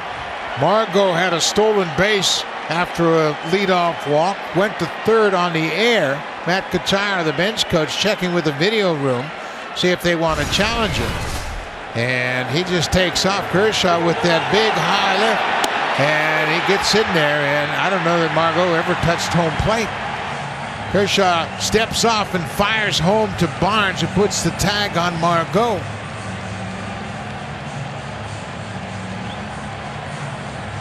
Looks like he got it well before he got the home plate. I don't believe a challenge has been issued, and the inning is over. Well, Margot does get the plate with his left hand. Marvin Hudson calls him out, and oh man, what a gutsy call. Boy, oh boy, he did extend that hand over home plate, and he feels like he got it before he was tagged, but they won't challenge it. Woo! A little bit of everything in this fall classic. Still a 1-run game in Arlington.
Emmanuel Margot caught stealing, trying to steal home with 2 out in the previous half inning, and it couldn't have been closer. Look where Justin Turner is. So the base runner, Margot, can walk off third base. Linares says, just keep walking on Kershaw.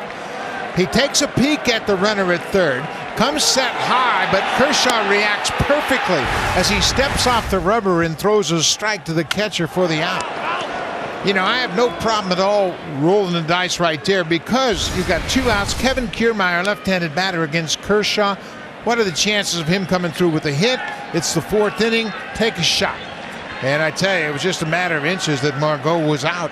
Credit Kershaw with great reaction. Once he heard, there he goes, he stepped off the rubber and threw to the catcher in time. Yeah, that was awesome. I mean, I love the decision, love the execution by Margot, but Kershaw was just a little better. Yeah, he did exactly what you want from your pitcher. He never panicked, never rushed, just took his time, stepped off the rubber, and threw it to his catcher. So Corey Seager, Justin Turner, and Max Muncy go to work on Tyler Glasnow here in inning number 5, and it's 1-2 to Seager. Well, here's another example of how well Kevin Cash knows his pitcher.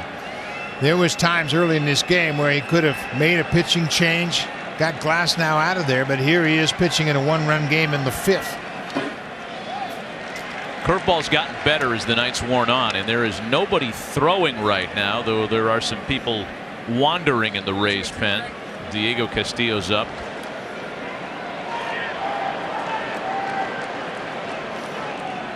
But Kevin Cash recognizing that Glasnow, if he gets his breaking ball over, he can put up some zeros.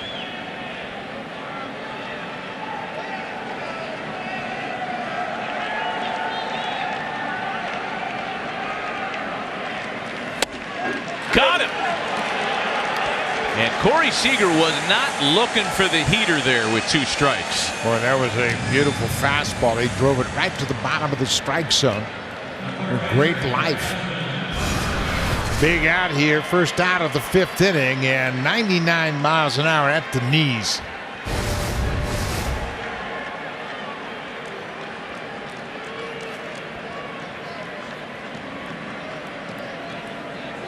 Here's Justin Turner now. Excuse me, Mac. Glasnow has put up 2 zeros the last 2 innings and certainly kept his club right in this game. 0-1 to count to Turner, who struck out and flying to center tonight. Kevin Cash has had, a contingency plan ready. He had Loop up an inning ago. He had Ryan Thompson up early when it looked like things could get off the rails. Turner with a long foul ball.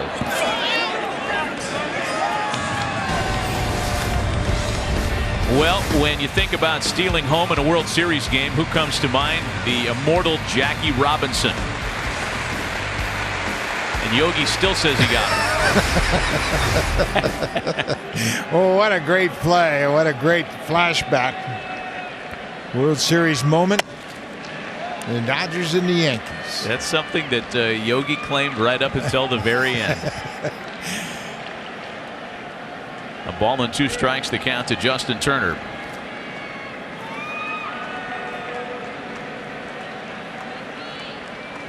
It doesn't happen very often that there's a steal of home plate in a World Series game. Certainly in recent history. It's happened 14 times over the years. I can't think of the last one. No, I can't remember the last time someone stole home. Full count now. And Margot, in that trip around the bases, walked to start the inning, stole second, went to third on the air by Taylor, and then is caught stealing to end the inning. He's an exciting player, too. From 0-2 to 3-2, and a fly ball out to shallow center field. Coming on for it is Kiermaier to make the catch.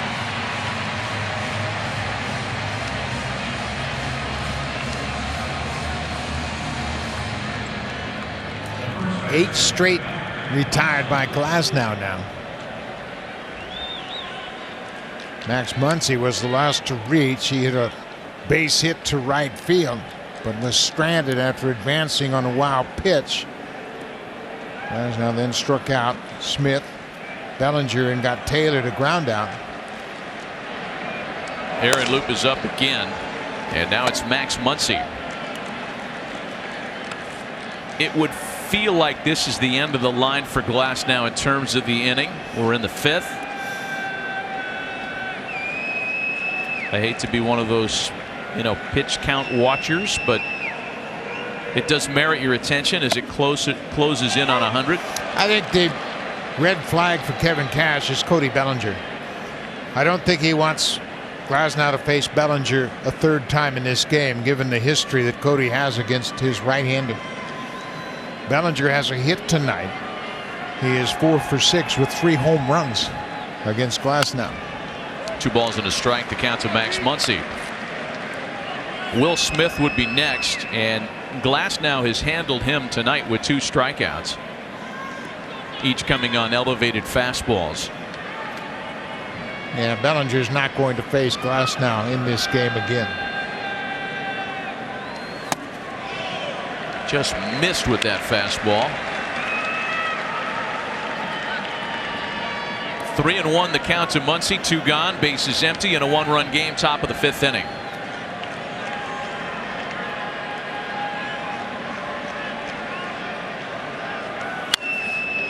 Full count. Remember, the Rays have a streak, and it's not one they're proud of. 6 consecutive World Series starts where their starter failed to pitch 5 innings, going back to the World Series in 2008. Glasnow's trying to end it right here. 2-strike count, and the infield shifts to the right side for Muncy. Here's the 3-2 swing and a drive. He got all of it. Oh, baby! Woo-hoo! And he knew it off the bat. Santa Maria.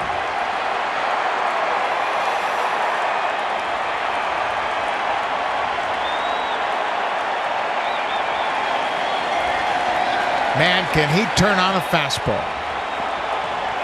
Second home run of the night for the Dodgers. That runs their streak to 8 games in a row with multi-home runs.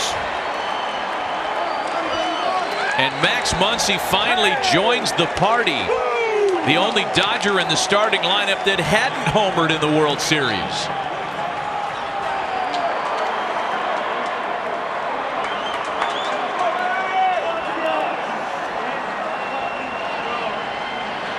That's 9 home runs Glasnow has given up in this postseason. Here's Will Smith now.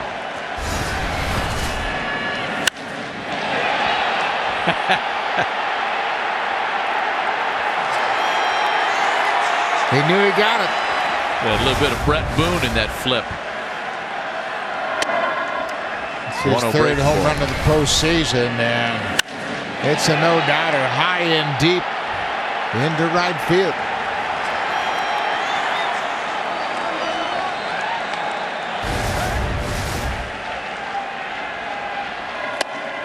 Another good breaking ball.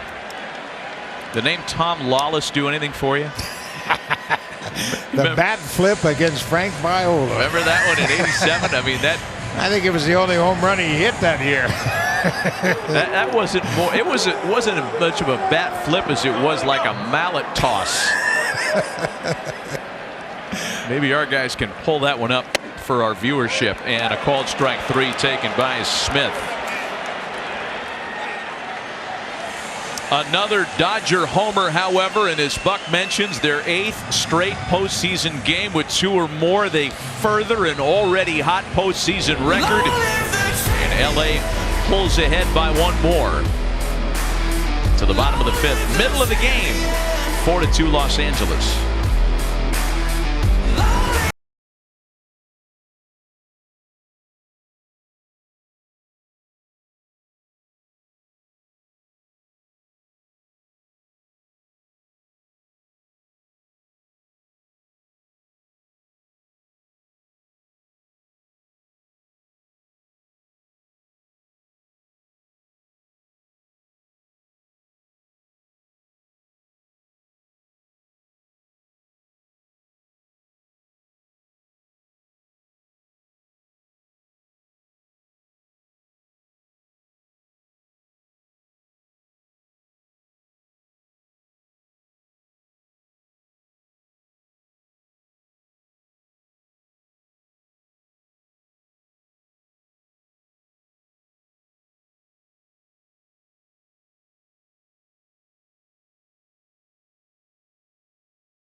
Max Muncy with a monster homer and a bat flip, and it reminded us of this, Buck. 1987, Tom Lawless in Game 4 would hit a home run. That was his first home run all season, but he tosses it aside like he's done it every single day. Now when Max Muncy does it, he's got a little more credibility. It was more of a kind of an easy flip. I mean, Tom Lawless was 6 steps up the first baseline walking before he flipped it into the night. I know Tommy Lawless very well. He was a Blue Jay for a couple of years in '89 and '90. Played a lot of golf with him, and we used to always rib him about that bat flip. Kevin Kiermaier starts things in the Tampa half of inning number 5. Kiermaier, Zunino, and Diaz. And to bring you up to speed, Kiermaier was at the plate in the 4th when Manny Margot rolled the dice and tried to steal home with 2 out. It was on a very close play that he was called out to end the inning. And so Kiermaier leads things off, 0-2. When you think about it, this is Game 5 of this World Series. We've had a little bit of everything. Some great stolen bases, some great defensive plays, lots of home runs. Ball and 2 strikes to Kiermaier. A walk-off win when the Dodgers committed a couple of errors in the bottom of the 9th inning. A little bit of everything. Lots of home runs indeed. 2 of them by Kiermaier, including 1 against Kershaw on Tuesday. And Clayton strikes him out opening the 5th here. That's 5 for Kershaw tonight. Well, we talk about how great Kershaw has been throughout his career, and this is another example of it. As we have talked about, he hasn't had his great slider, but he's still able to make quality pitches. That last fastball, 90 miles an hour. He's used his curveball in place of that wicked slider that he had in Game 1, and now he's pitching with a 2-run lead here in the 5th. Here is Mike Zunino, a strikeout victim in the 3rd. 0 for 12 with 6 punch-outs in the series.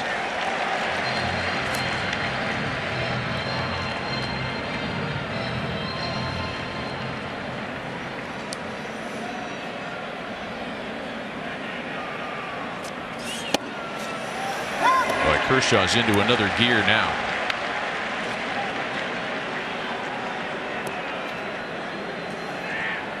Well, bottom part of the order, you should be aggressive when you've got Clayton Kershaw's stuff. Yandy Diaz is 2 for 2 with a single and a triple.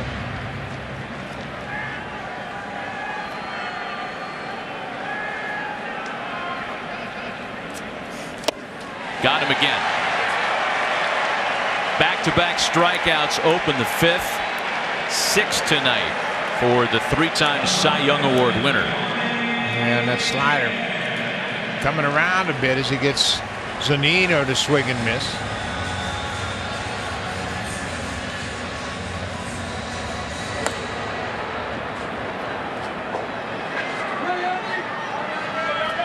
Yandy Diaz has been a problem. A single and an RBI triple tonight.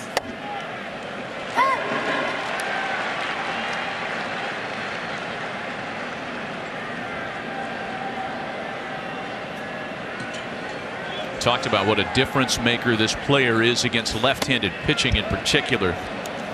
And you didn't factor that Diaz would be in the game the whole night tonight. He usually rotates out once the left-handed starter is removed in favor of Ji-Man Choi. I don't know, he's hot enough tonight to make a case to get 4 at-bats. Yeah, he had a base hit to start his night, base hit up the middle, and he had a rocket down into the right field corner for an RBI triple in the 3rd. And he would come in to score on a Rosarena's base hit. 3 balls and a strike. He's a very patient hitter. He is work pitching for 11 walks in this postseason.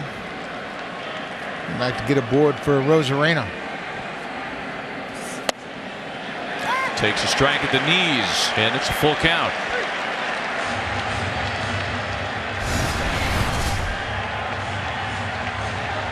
So might have gotten a call right there.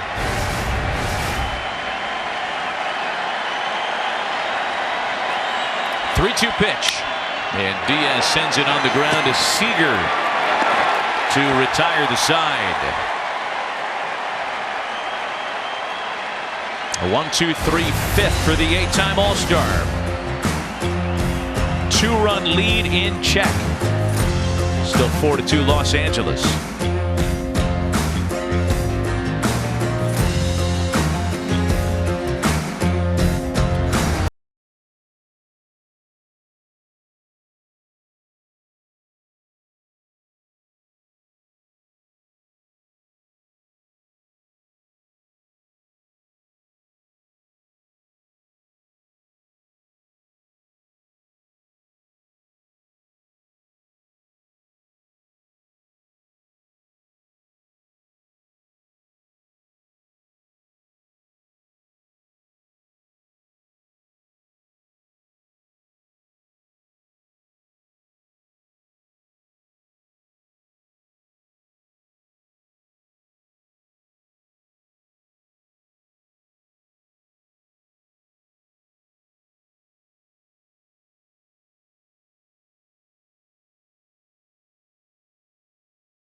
Well, Game 4 gave us the signature moment of the World Series so far, and for anybody that may have thought that the Rays and Dodgers would come out flat after all the emotion of a night ago, guess again. This has been another good one. 4-2 Los Angeles as we start the 6th, and a pitching change. Tyler Glasnow gone after 5.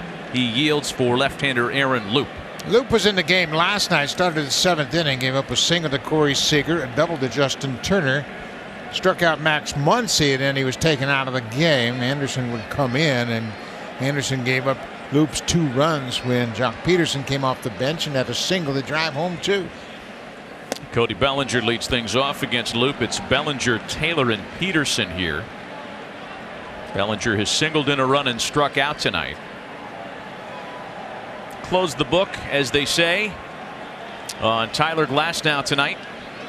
5 innings. 4 earned runs on 6 hits. He struck out 7 but walked 3.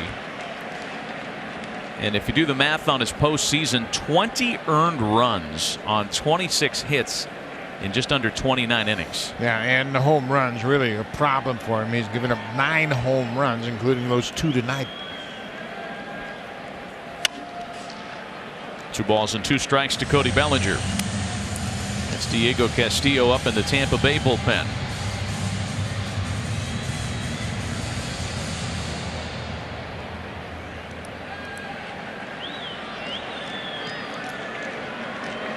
Kershaw has sorted things out. He hasn't had that real effective slider, but he has made some great pitches when he's had to.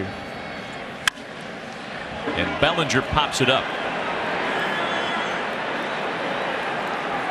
Dustin May has just gotten up to throw in the Dodger bullpen, and it's you're right at that time of the night where it's a coin flip if you're going to guess as to whether Kershaw goes back out there or not. Sixth innings have been a problem for him in postseasons past. He'd be getting into the heart of the lineup for the Rays a third time.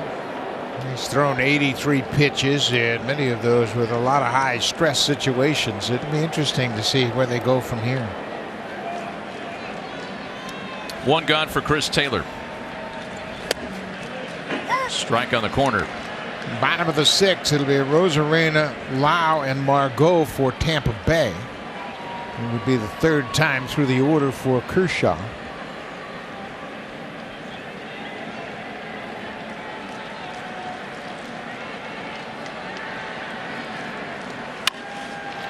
Taylor sharply hit to third for Wendell.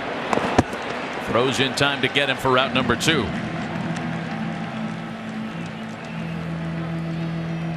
Kershaw and Mark Pryor talking in the dugout.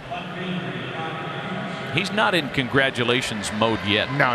He hasn't put his jacket out. He's still in this game. In his mind, he's not done yet. Dustin May would have been among the options to start game 6. Still may be. But seeing him up in the bullpen as the first guy behind Kershaw gets your mind to wondering about what Dave Roberts is going to do on Tuesday night. Here's Peterson now with 2 gone. Yeah, Tony Gonsolin is a pitcher that he's considering for sure. I thought Dustin May would be in that equation, and he still might be. Gonsolin wants to hit. He was a great college hitter. He had a .300 lifetime batting average as a right fielder / closer for the Galloping Gales of St. Mary's College in the West Coast Conference.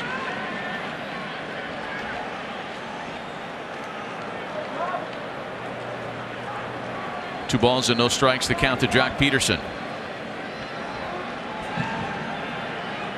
Is he doing a Justin Turner imitation at the plate?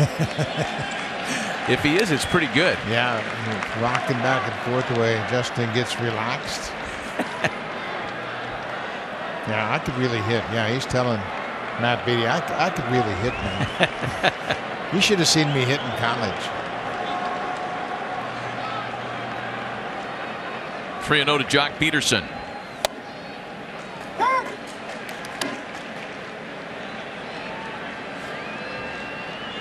It's possible that the Dodgers have identified a spot for May.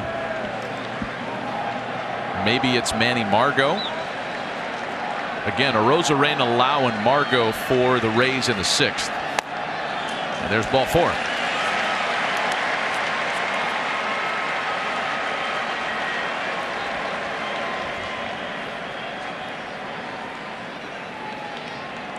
It might be all for Luke. Kevin Cash not hesitating, and Luke gets Bellinger and Taylor, but he loses Peterson. It's been a problem for him. The left-handed hitters have actually hit better against him than the righties, and it'll be Diego Castilla out of the pen to face the number 9 hitter. A pitching change, and we'll be right back.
Roof closed tonight at Globe Life Park. A beautiful night for baseball. A little chilly, I guess, by Texas standards, if you will.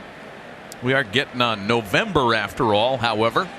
And inside a pitching change as Diego Castillo, who worked yesterday, threw an inning, 26 pitches, and did not have his best stuff, will make it outings on back-to-back nights. Yeah, he had a couple of walks in that outing, and he just wasn't real sharp. He was pulling his slider out of the strike zone. His fastball, he didn't have real good command of. He's going to try to end this 6th inning facing the catcher. Austin Barnes has walked and lined out tonight. And Castillo gets a call on a pitch up. Marvin Hudson has been pitcher friendly tonight. I think it's fairly stated. Well put. Pitcher friendly. That's good.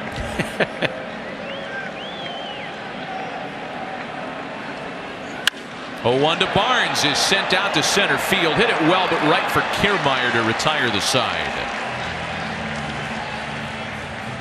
To the bottom half of inning number 6.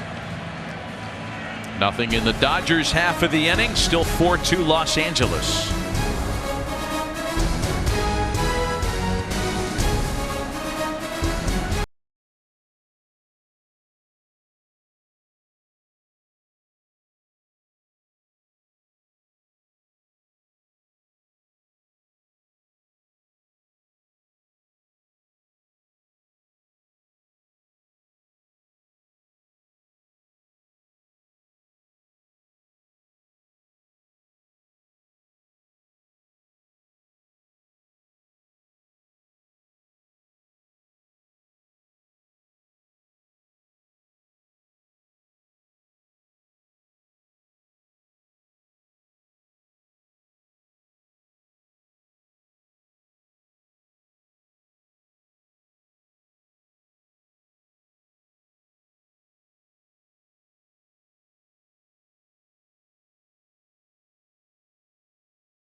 The Orioles have the go-ahead run at third base now, with runners at first and third, 2 away in the top half of the 10th inning.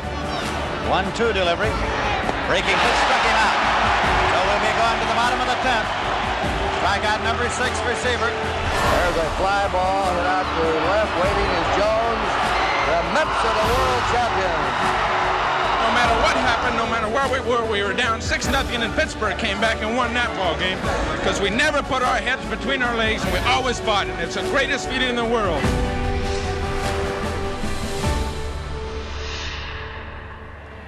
One of the all-time greats, Hall of Famer Tom Seaver, among the many legends that passed this year. Come back to quick action, and Randy Arozarena is a quick out on a one-hopper handled by Justin Turner. 69 World Series, and Tom Seaver established himself as the face man of the Miracle Mets, and his star never waned.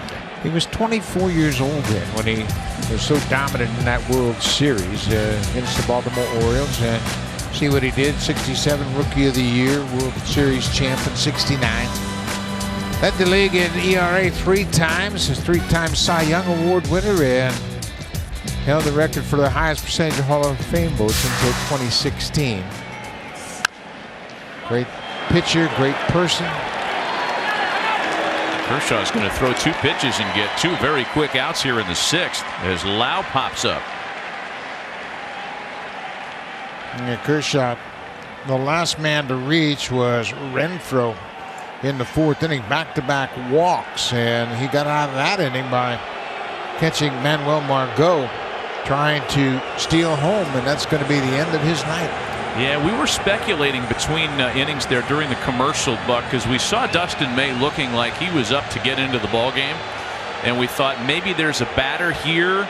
Maybe it's Margot who has walked and singled against Kershaw, and that's going to be it. I thought Kershaw was lobbying to stay in the game, and I think Justin Turner was supporting him.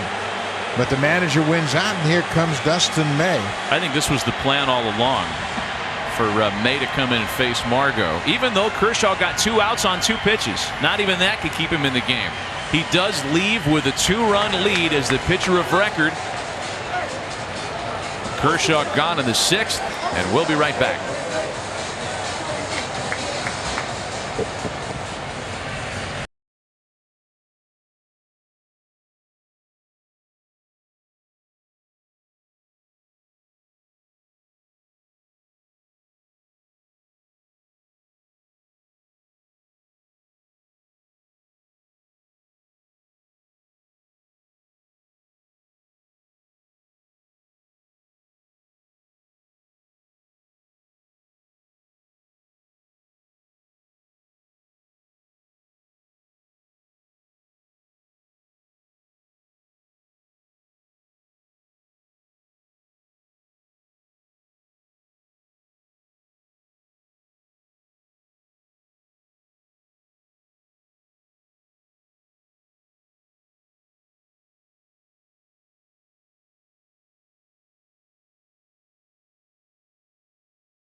Well, Dave Roberts popped out of the dugout rather quickly after the 2 one-pitch outs that Clayton Kershaw turned in the 6th, and the Dodger fans in the ballpark weren't really happy to see him.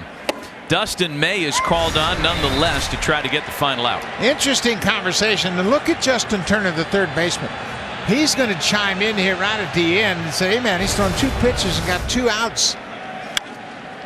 But they take him out of the game, and I think you're right, Matt. I think this was all predetermined, but Turner says, hey, he can get this guy, man. He can get this guy. But Dave Roberts makes his mind up, and I think he made his mind up at the start of the inning that he wasn't going to allow him to face Margot at that point. And you can see Kershaw and the manager had a moment there in the dugout. But I think Justin Turner was saying, hey, he's thrown 2 pitches, got 2 outs. Let him finish this inning. It wasn't going to happen. Well, Dustin May is capable of giving the Dodgers some length if things go a little bit better than they did in his previous World Series outing in Game 2 when he got knocked around. 6 of the 7 batted balls he allowed had an exit velocity of 99 miles an hour or more. Of course, he came into the game that night in a whole different circumstance with runners on. It's a ball and 2 strikes to Manuel Margot here with the bases empty and 2 gone. We talked about Dustin May on Wednesday from nearby Justin, Texas. A short drive from Arlington. May gave up the home run to Brandon Lau on an 0-2 curveball in the 5th inning in that outing.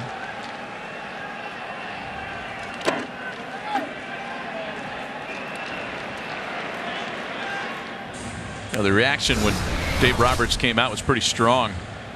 You got one guy cheering, got another Dodger fan who looks like she's upset. This guy can't believe it. There are a lot of Dodger fans there in Texas. There are. What's going on? He's taking him out. And May strikes out Margot. 2 pitchers combined on a 1-2-3 scoreless 6th. And everything worked out okay after all.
Still 4-2 Los Angeles as we've gotten into the back third in this ball game. Game 5 with each team having claimed 2. This World Series has been whittled down to a best 2 out of 3 with an off day coming tomorrow.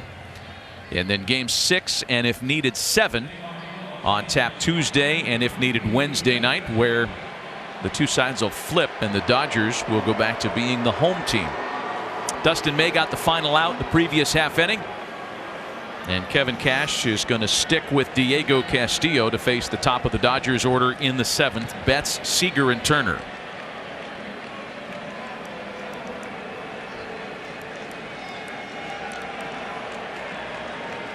You know, the Dodgers were a lineup, Buck, during the regular season that handled velocity as well as anybody. And Betts is usually at the forefront of that discussion, a terrific fastball hitter. However, in this postseason, against fastballs 95 or harder, he's hit 200. He hit 343 against said pitches during the regular season. Yeah, he can really get to the fastball no matter where it is on the plate, and he's one of the best right-handed hitters I've ever seen at hitting an inside fastball, pulling it down the left field line and keeping it fair. He has a knack for getting inside that ball and making sure it doesn't hook foul. He can really get to an inside fastball.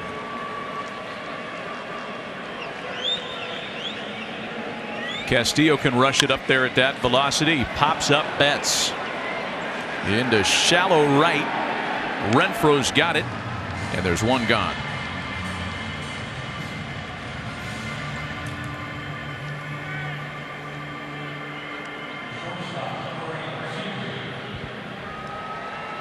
Castillo came on and was able to get Barnes to fly out to center field to end the 6th inning.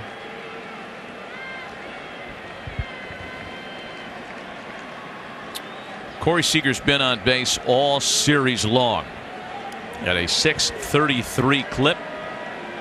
It's a still evolving number, 4th highest in World Series history. Walked and singled tonight. My first big league manager was on that list, Joe Gordon. He was a terrific offensive second baseman, played with the Yankees and played on those great Cleveland Indians teams with Lou Boudreau.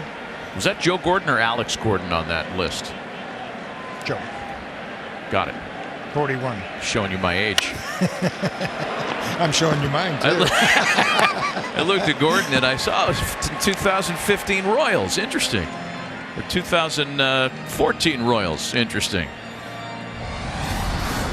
Corey Seager, who is set to hit the free agent market at the end of next season, is going to get paid. He would have been paid without this monstrous postseason run that he's in the midst of, but this is just all for the file. Well, he's such a great player, two-way player, very good defensive shortstop, and he's overcome some significant injuries, and everything has come together for him in this postseason.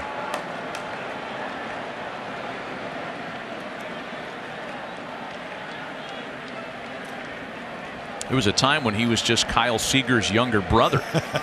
That's not the case anymore. Justin Turner on the first pitch from Castillo serves a fly ball out to right. This is going to go down as a very quick 1-2-3 7th. 7th inning stretch in Arlington. Still a 2-run Los Angeles lead.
Welcome back to Arlington, Texas at Globe Life Field. We go to the bottom of the 7th. The Dodgers have a 4-2 lead. It was 3-2 Dodgers in the 4th inning with runners at first and third and 1 out. Joey Wendell pops up.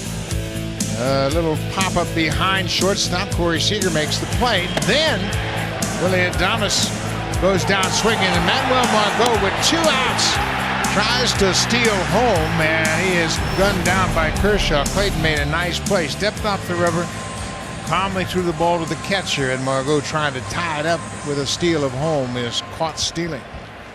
Going to have a pinch hitter lead things off in the 7th inning for Tampa Bay. It's going to be Austin Meadows off the bench. He's had a couple of pinch hitting appearances in the World Series, each resulting in strikeouts. 0 for 4 as a pinch hitter, through the course of the playoffs, and May starts him with a strike.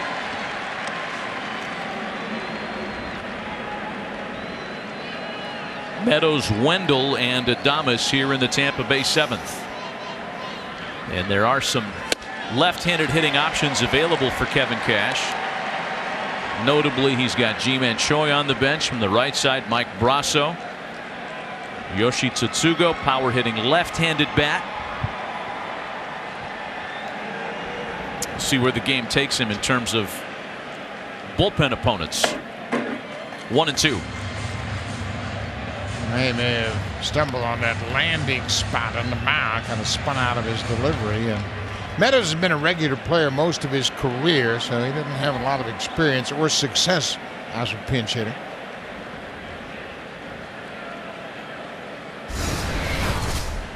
Let's see pitcher as he kind of stumbles on that landing spot. Well, he's got a great arm. 101 miles an hour with good fastball. The Dodgers started him during the regular season, but they have chosen to use him out of the bullpen here in the post.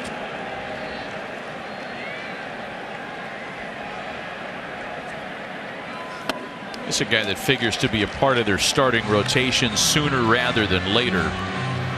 It's a pretty interesting story. We talked about him being a local guy from the Fort Worth area. Transformed from a wiry 6-foot shortstop to a 6'6" prospect who hit 95 on his fastball in between his junior and senior years of high school. And that's a lively heater that he strikes out Meadows with. Wow. Yeah, it's a 100-mile-an-hour two-seam fastball. There's got a lot of late movement away from Meadows. Second strikeout since coming into the game. He got Margot to end the 6th. And look at the movement on that sinker. Two-seam grip, gets a lot of side movement on it. And boy, that was a tough pitch for anybody. Here's Joey Wendell now with one gone. 7 of his 14 pitches have been 100 miles an hour or faster tonight. My goodness. Easy gas too, right? Easy delivery. A lot of whip in that arm action, and that creates all that dramatic movement. Well, his average fastball was just north of 98 miles an hour. He doesn't just get there, that's where he lives. Average fastball. Only Jacob deGrom had a harder velocity on average than Dustin May.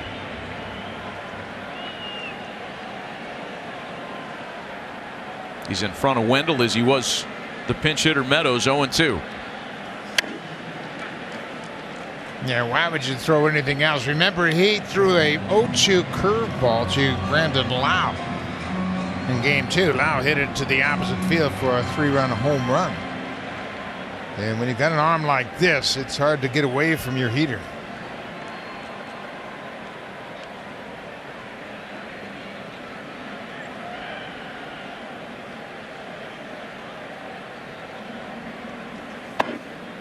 We talked about how he had that growth spurt between his junior and senior years of high school. He was all set to go and pitch at Texas Tech when the Dodgers made him their 3rd-round pick in 2016. And he said, let's be a pro. Let's go to baseball. Let's go to the big leagues. Well, and certainly the LA Dodgers, such a storied franchise, has a tremendous lure for young players. Want to be part of the Dodgers. He was the 3rd-round pick, and so many guys think, you know what, let me get to the Dodgers who have such a history of great pitchers. I want to be part of that.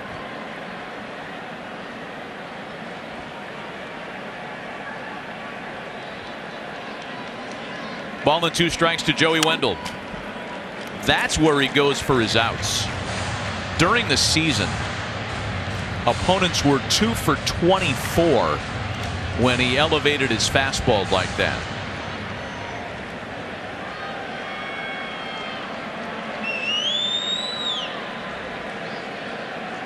It might not sound like a big number, and that's just when he ended an at-bat with an elevated fastball. Here we go again. And it's 2-2. Yeah, the breaking ball got away from him off the plate.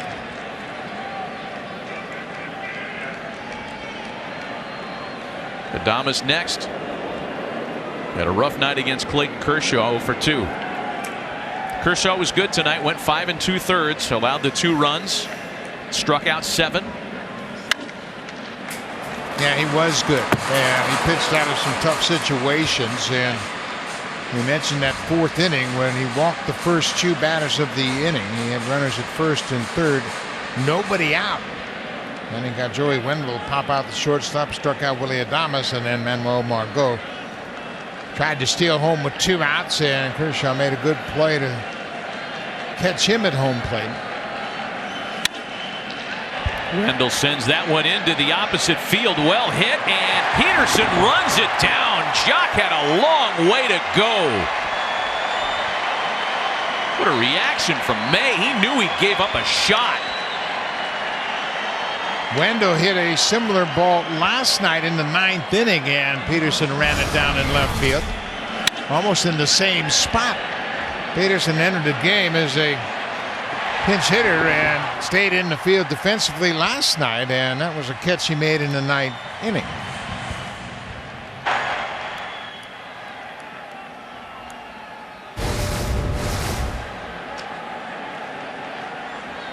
Now it's Adames. The only thing he's thrown under 100 is his breaking ball. Watch this reaction again. This is like WWE type stuff. We'll get to it.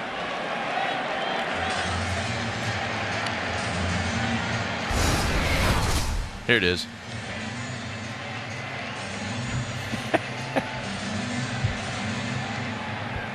That's like a final out of the night reaction. Yeah, really. It was a line drive to left.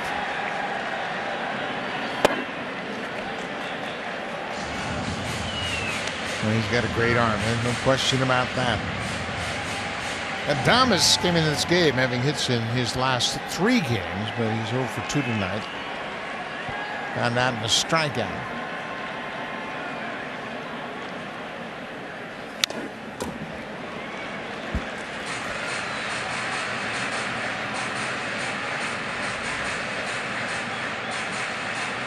Still going to be work to do after May, because even though they do have the ability to ride him for deeper length, it would appear that the Dodgers will match up the rest of the way out tonight.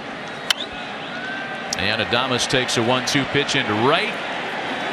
Can of corn for Mookie Betts, and the side is retired. 4 up, 4 down against Dustin May. The reactions of a guy whose first World Series outing didn't go as planned. Much better results tonight, and you could tell by the body language.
Dodgers once again playing long ball. The big part of their 2-run lead here as we advance a little deeper into the ninth, back with Buck Martinez, Matt Vasgersian to the 8th, and some changes defensively for Tampa Bay. Austin Meadows takes over in right after pinch hitting for Hunter Renfroe, and Ryan Sheriff will pitch. Sheriff was left off the Rays roster for the wild card ALDS and ALCS rounds of the postseason. So his postseason debut came in the World Series in Game 3. He struck out the man that he faces here to start the 8th, Max Muncy. Muncy's had another big night. A walk, a single, and a homer in that order.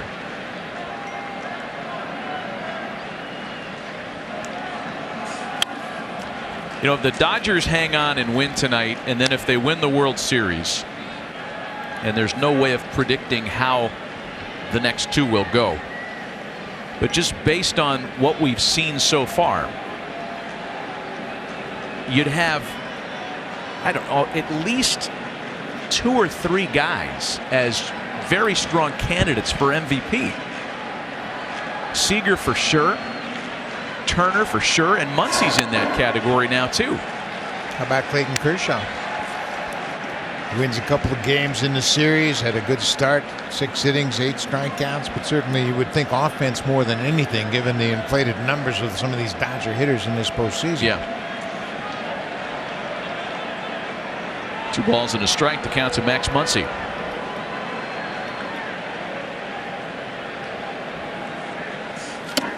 I would submit this as well for consideration, that co-MVPs happen, and in fact in 1981 when the Dodgers finally overcame the Yankees to win the World Series in 6 games, there were 3 MVPs that year.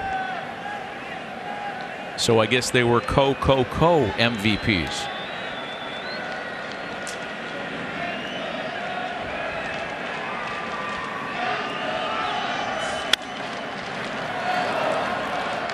Still 2-2 to Muncy. Let's take you back to his homer in the 5th.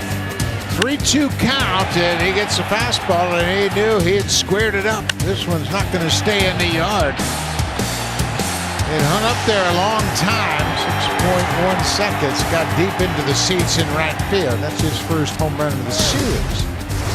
And now all 9 batters in this lineup tonight for LA have gone deep in the World Series. StatCast powered by Google Cloud. And another 3-2 count to Max Muncy. His homer came on a 3-2 pitch. He's hit 18 homers on full counts since the start of the 2018 season, and that's the most of anybody in baseball. 12 straight games with a homer this postseason for the Dodgers. Another postseason record. Full count pitch.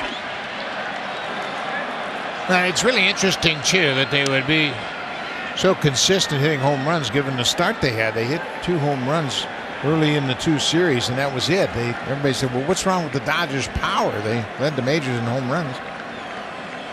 They didn't have any problems with it lately.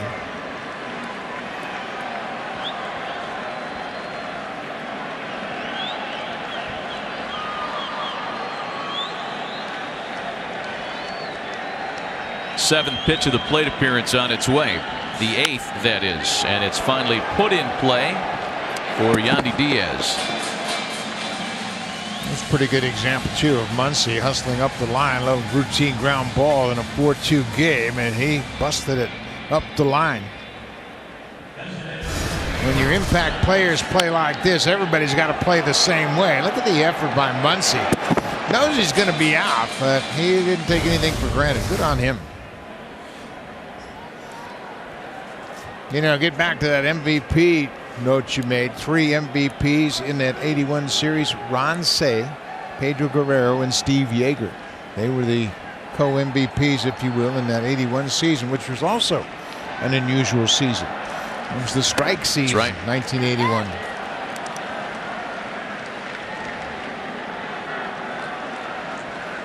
Ryan Thompson up for the second time in this game. He was up much earlier when it looked like Tyler Glasnow was not going to get much past the first or second inning. Will Smith struck out 3 times against the right-handed starter. And there's a sharp ground ball for Wendell, and 2 gone.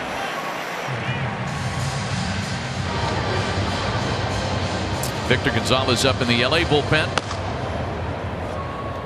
The Rays have announced Blake Snell will start on Tuesday in Game 6. The Dodgers have yet to announce their starter, and it sounds as though they may be leaning toward Tony Gonsolin, with May pitching in this game. Gonsolin started Game 2 on Wednesday. It's just an inning in the 3rd.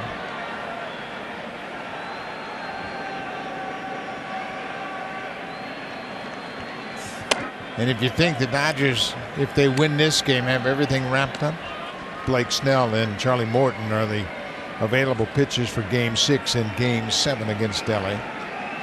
I don't know about you, but I am selfishly thinking a Game 7 would be such a treat to see Morton and Buehler again. That's what I'm rooting for. Yeah, Buehler won that first-time matchup, and Snell had 9 strikeouts in 4 2/3, imposing Tony Gonsolin back in Game 2. 2 balls and no strikes. The count to Cody Bellinger. Yeah, I think we've got some interesting baseball ahead of us. No doubt. And only a 2-run game tonight. Yeah, this was not over.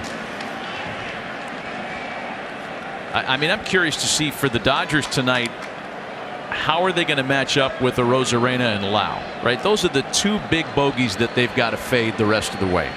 And when we go to the 8th, it'll be Kiermaier, Zunino, and Diaz, and then Arozarena and Lau would bat 4th and 5th. If not, they'll hit in the 9th.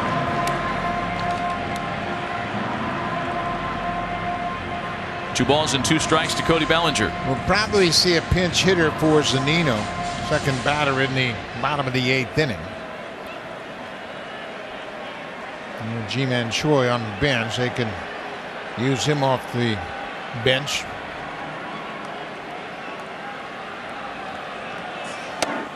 And a full count to Bellinger, now 3-2.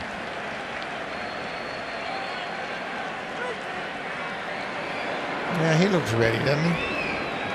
Got his batting gloves. Probably taking a few swings down in the inside hitting tunnel. He strikes me as the kind of guy that could fall out of bed ready to hit.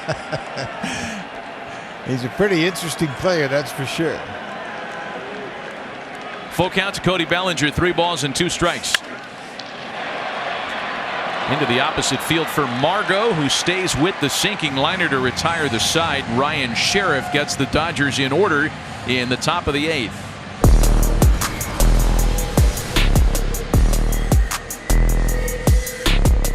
To the bottom of the inning.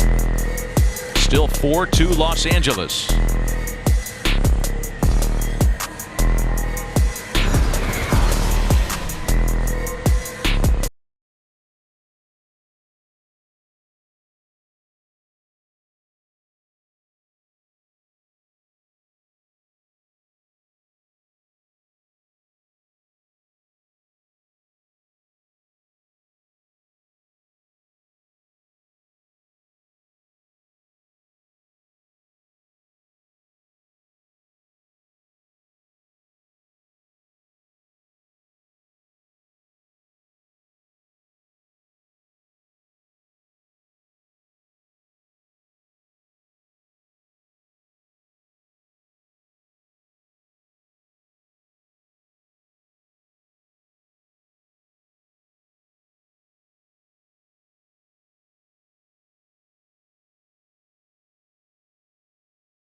Peterson on a 1-2 pitch. Well struck out to deep center field and gone. That's going to get all the way to the wall. Diaz into third. Swing and a drive. He got all of it. Oh, baby! Santa Maria.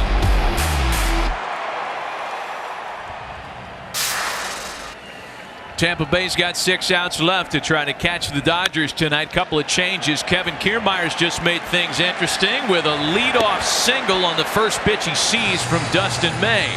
Didn't even have a chance to set the defensive changes for you. Chris Taylor has moved into left.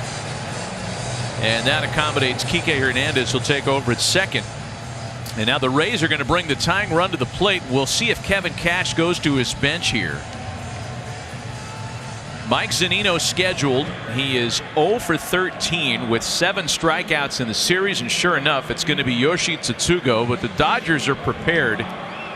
They've got a left-hander up in the bullpen. Well, this is interesting, and Victor Gonzalez is ready standing by, but Mark Pryor went to the mound, so they're going to talk more about Tsutsugo. I think what they were hoping on was that they would make a move with Tsutsugo, and they used him first because he has not handled velocity well. Dustin May has a 100-mile-an-hour fastball, and this isn't exactly the type of situation they would send Tsutsugo up. So the Dodgers don't take the bait. They don't switch and go to the left-hander. I think Kevin Cash was just hoping that they might do that, and then they get Brasso in against Gonzalez. But Tsutsugo's now going to have to get it going and try to catch up to that 100-mile-an-hour fastball. This interesting move. A couple of good managers trying to play a little chess game here. So May with that great fastball. Tsutsugo pinch hit in the 9th yesterday. And lays off a first pitch fastball. The ball, the no strikes. Yeah, even what you'd call average major league velocity kind of befuddled Tsutsugo in his first year in the big leagues. 93 plus buck. He hit 75 cents on that.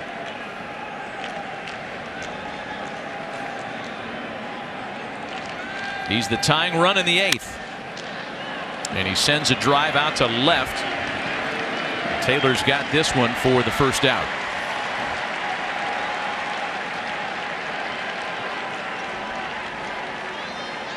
Well, Robert stays with Meg. Kiermaier with the leadoff single, stays put at first base.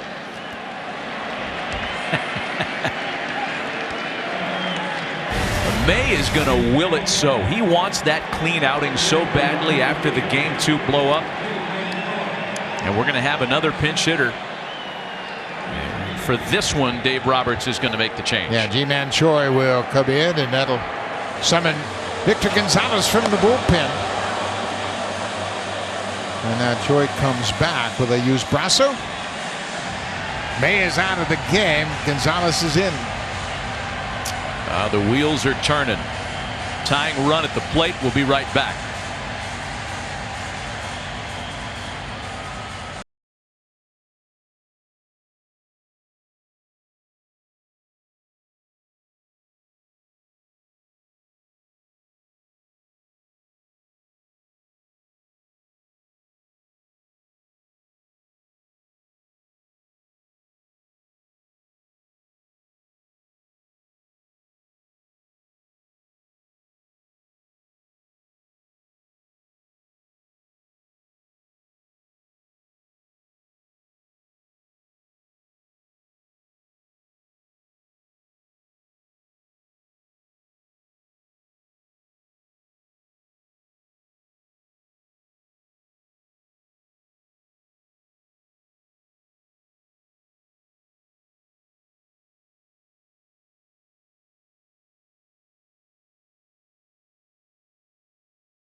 Well, a bunch of moves here as Victor Gonzalez has been tabbed to try to close this threat down after the leadoff single by Kiermaier.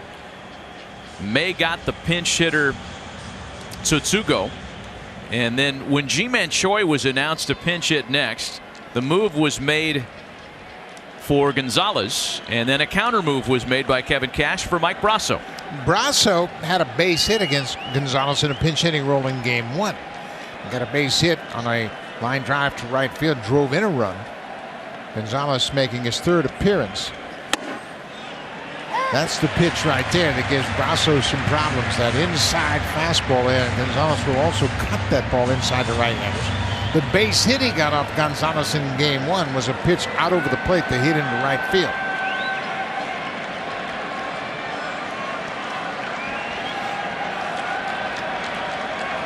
Brasso batting in the top of the order spot for Diaz in the 0-1. Back to Game 1. Brasso was pinch hitting for Choi in this situation as well, and he gets a clean single on a cutter on over the plate, picks up an RBI.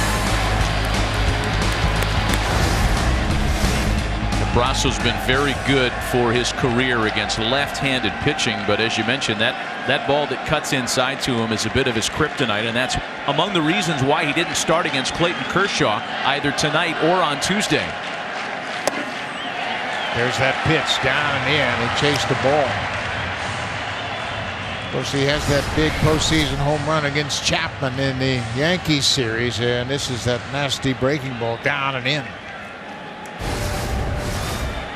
You can bet Gonzalez remembers that pinch hit at bat in Game 1, and he's going to crowd Brasso in this at bat. Nick Anderson is up in the bullpen for the Rays. Little matter of getting out of this jam here for the Dodgers before we talk about what will happen next half inning.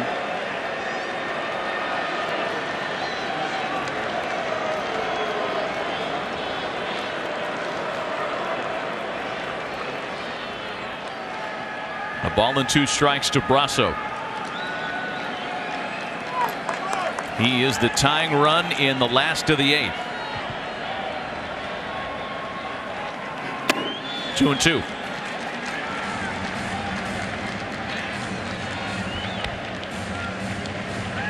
And Randy Arozarena waiting on deck. Seems like he's always on deck in pivotal situations. Ain't that the truth? Worst case scenario here for, or best worst case scenario here for the Rays is that Brasso just stays out of a double play. So Arozarena can bat as the tying run. 2 balls and 2 strikes. Well, he got to that pitch, but it was out in front of it and hits it into the seats down the left field line. This is where the 3-batter rule really comes into play. You bet.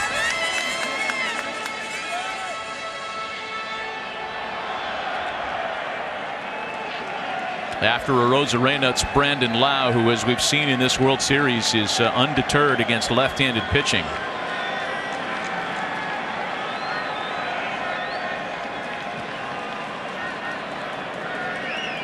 Gonzalez is set. Here's his next 2-2. And that one gets away from Barnes. Kiermaier gets the free 90 feet. Takes the traditional double play off, and a base hit makes it a 1-run game. Boy, that one really got away from Gonzalez. It'll be a wild pitch as Kiermaier moves into scoring position. And you could see Barnes doesn't have much of a chance to flag that one down. He was set up down and in, and it's up and away. Kiermaier easily advancing to second base. Things are getting interesting. Blake Treinen, the right-hander, Adam Kolarek, the left-hander, both hot and ready for Los Angeles. They've been up for a while. The 3-2 to Brasso. Whether or not we see either one of those guys has everything to do with this plate appearance, and I'm just kind of speculating here that if Gonzalez should lose Brasso, we might be seeing Treinen for Arozarena. Oh, 3 batters. Yeah, we're not going to see a move until after Brandon Lau.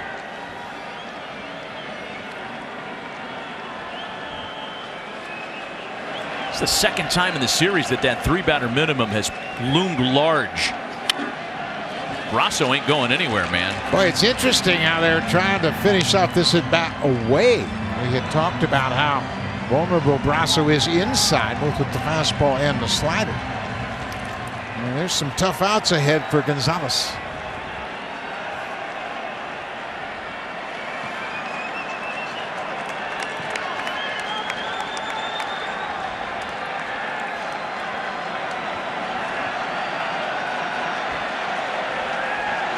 Full count, 3 balls and 2 strikes. Lost him on ball 4.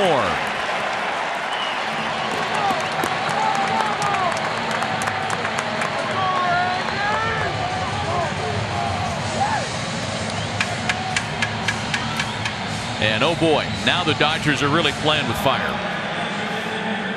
You know all about what Randy Arozarena's done in this postseason. It has been a historic run. Even better has been Arozarena against left-handed pitching this year.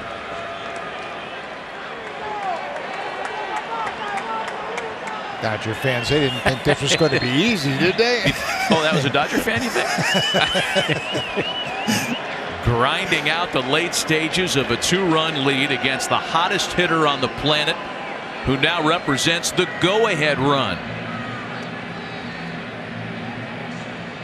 No place to put him. These were numbers from the regular season. Only a .400 hitter against left-handed pitching. Man. During the postseason, he has hit .360, 9 for 25 with a couple of home runs.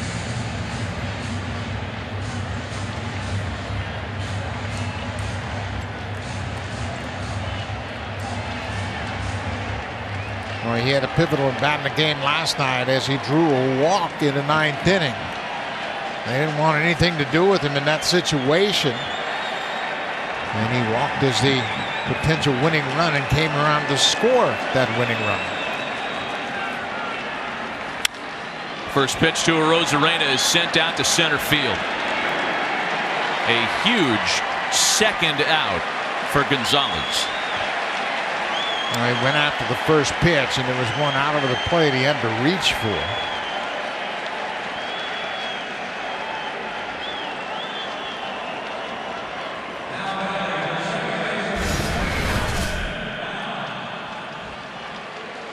Breaking ball back door that he reaches for and really never got the big part of the bat on the ball. Hit it toward the end of the bat and flies out. He thought it came off the bat a little better, but it was just off the end of the bat. So 2 gone now for Brandon Lowe.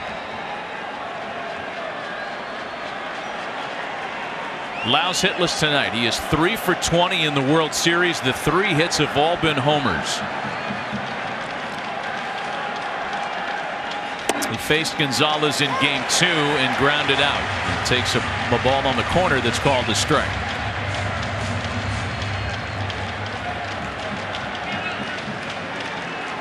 Gonzalez perhaps taking notes, working the inside corner against a guy who's hit 3 opposite field homers here in Texas in this World Series. During the regular season, he hit 6 home runs against left-handed pitching. The most among left-handed hitters.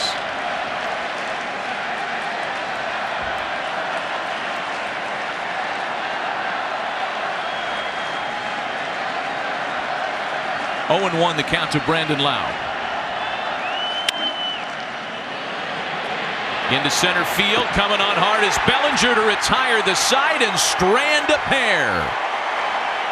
Against the meat of the order, Victor Gonzalez hangs a 0.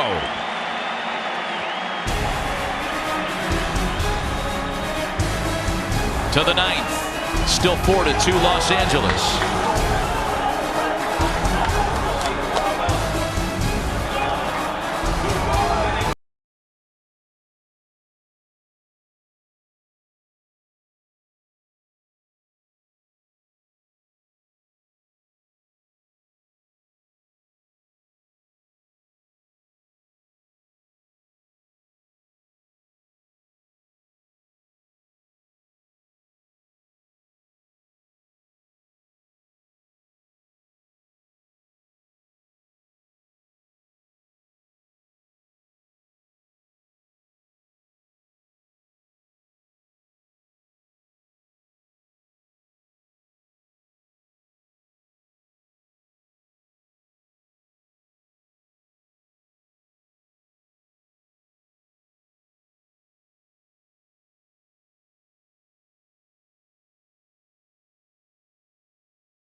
Little roller up along first. Behind the bag.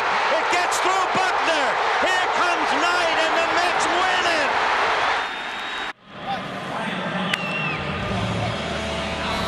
Yeah, almost 34 years ago to the date, the famous Buckner play, a game that landed on an error, as this one did a night ago in our World Series here in Arlington. Funny how baseball has a way to time date stamp moments like that. Unbelievable finish to the game last night, and as we've seen a ball that ball had snuck through Buckner's legs. A couple of easy plays that weren't executed by the Dodgers last night. Only 5 World Series games have ended with an error, and we just showed you 2 of them. Mike Brasso continues in the game. He'll take over at first base, and Michael Perez will catch the rest of the way. Perez seeing his first World Series action tonight. And Ryan Thompson is the new pitcher for Tampa Bay. He'll get the bottom of the order for the Dodgers, trying to keep it just a 2-run deficit here in the 9th.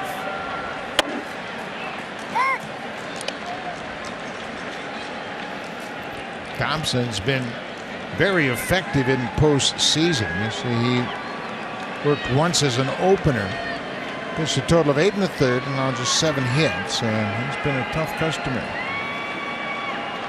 Taylor, Hernandez, and Barnes for Los Angeles in the 9th inning.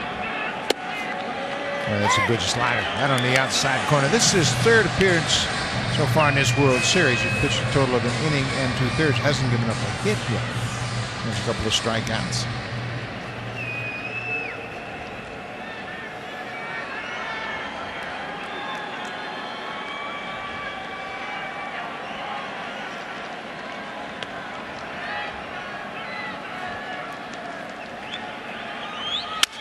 Oh, 2 to Taylor, jam shot back to the pitcher. 1 away.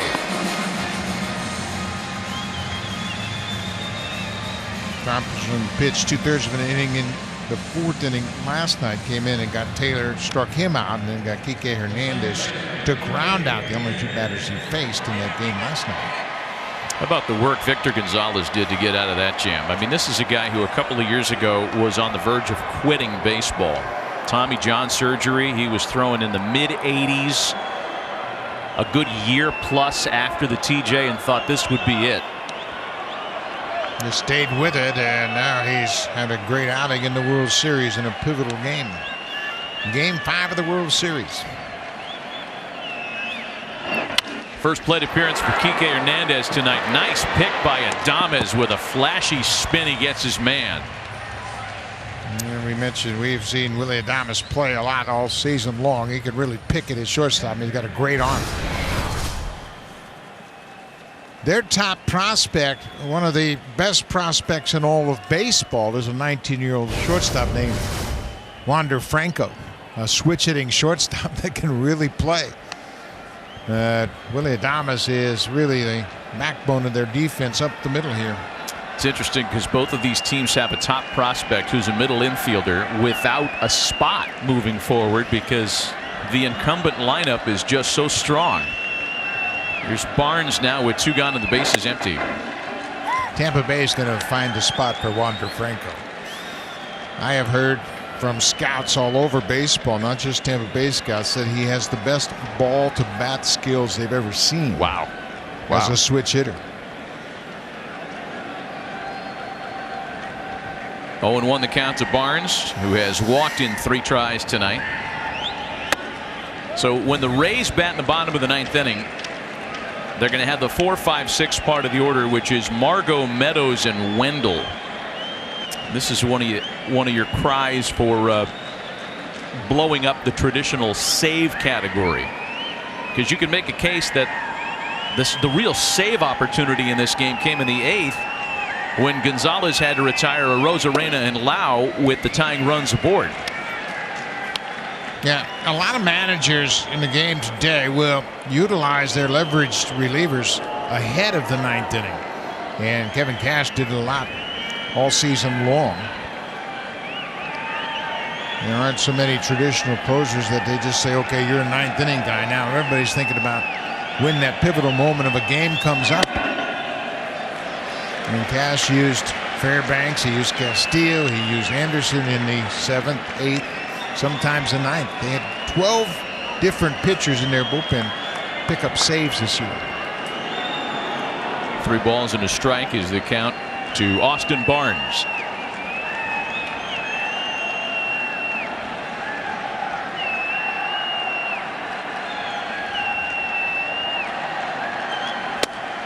Full count now. And Barnes taking all the way there. 4 runs on 6 hits and an error for Los Angeles. 2 runs on 6 hits for the Rays. Not quite the track meet that we watched yesterday, when a record 8 consecutive half innings yielded scores.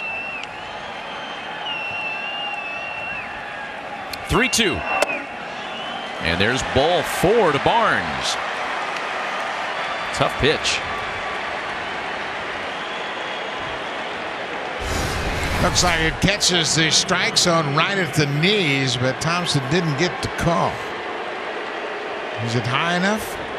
Looked like it crossed high enough, but umpire Marvin Hudson didn't like it.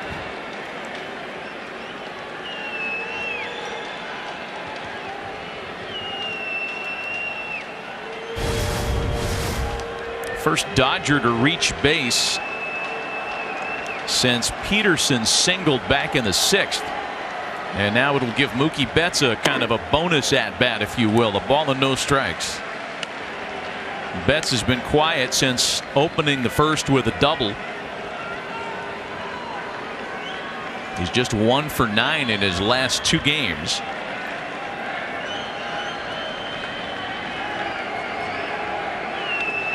LA wouldn't say no to some late insurance tonight. Ball and a strike.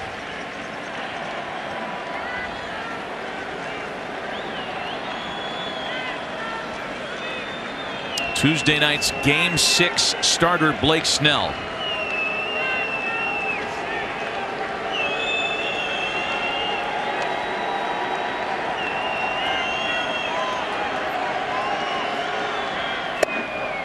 Two balls and a strike to Betts. And I would imagine Blake Snell is already processing the idea that he might be out there in an elimination game on Tuesday night. You know what? That's what you play for. Those great opportunities to further advance your team's run in postseason. Former Cy Young Award winner. He was good his first time out. 9 strikeouts. What he did in that outing that was different than the way he pitched in the seat, he was aggressive. He went right at him and threw a lot of strikes early in the game, and he got a no decision over 4 2/3. But allowed just 2 hits. Yeah, the 4 walks was a small part of the reason why he couldn't finish 5 innings. 2 balls and 2 strikes, the count to Betts. Struck him out. Nothing comes of the 2-out walk, and the Rays are facing their final 3 outs of the night. Blake Treinen on his way in from the Dodger bullpen. Austin Meadows will bat second in a 2-run game.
2-run game in the last of the 9th inning. The Rays trail. They have had their chances tonight, Buck.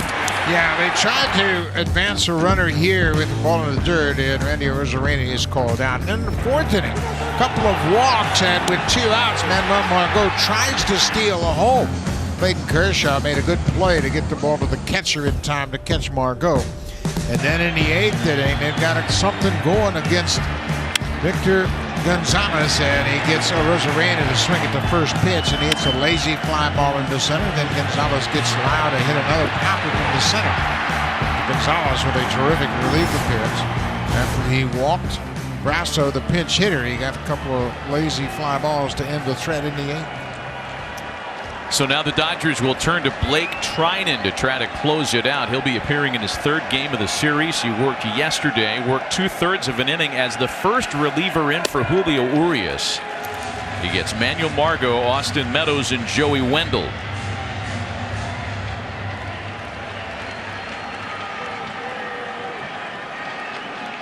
Margot did not face Treinen last night. He was removed in favor of the pinch hitter who waits next, Austin Meadows.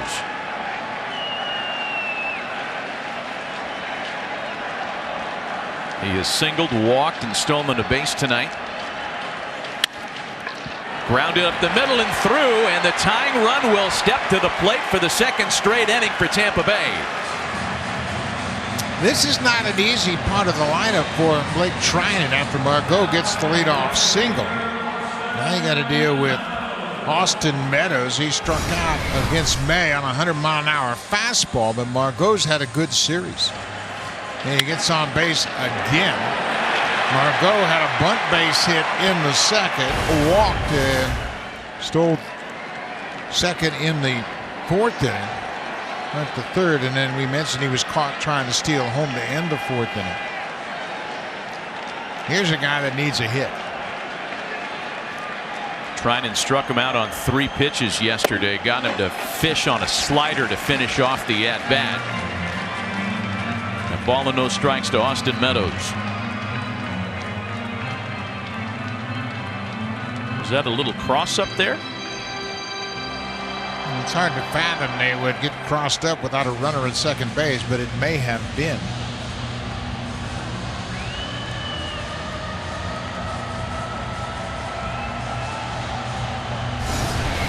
Meadows just,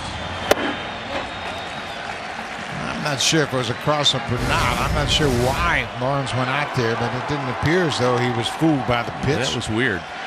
A ball and no strikes, the count to Meadows.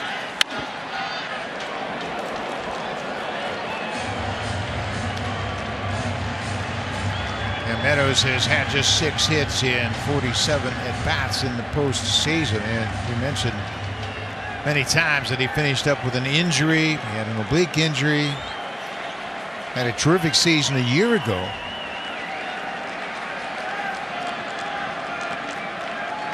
Treinen with plenty of closers experience, had that big 39 save campaign in Oakland a few years ago. In on the hands of Meadows, and he dumps it into foul territory, not by much. But that was close to being interesting. Yeah, Treinen's using that cutter and hard slider very effectively to the left-handed hitters. And he needs a new piece of lumber. And in his kitchen deep. Watch how this ball is down near the label, right on the label, and that bat explodes. Just told the bat boy, give me the one that'll save me from getting jammed. Because you're right. I mean, that's how Treinen's gone after him in each of the last 2 nights now.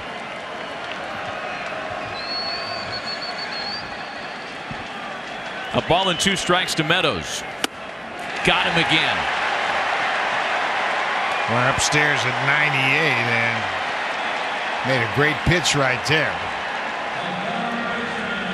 A reminder, this copyrighted telecast is presented by authority of the Office of the Commissioner and may not be reproduced or retransmitted in any form. The accounts and descriptions of this game may not be disseminated without express written consent.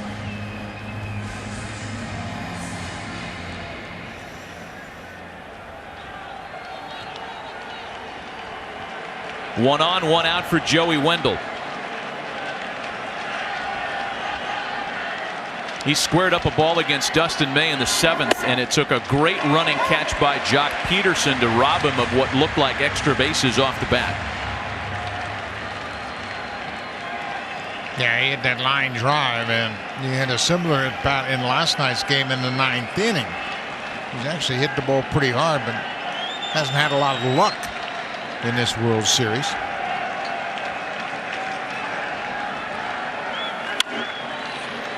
And Wendell sends a fly ball to center. The Rays are down to their final out of the night.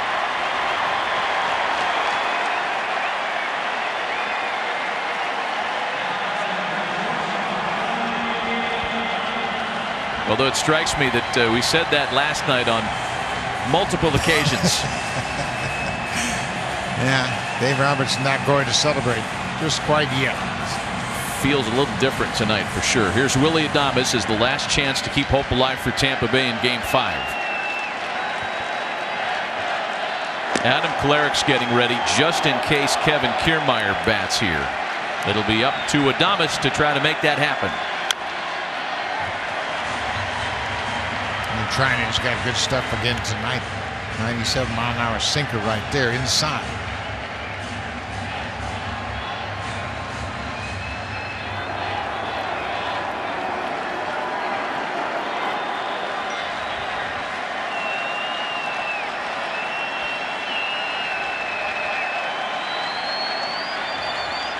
Oh, 0-1 to the Rays shortstop.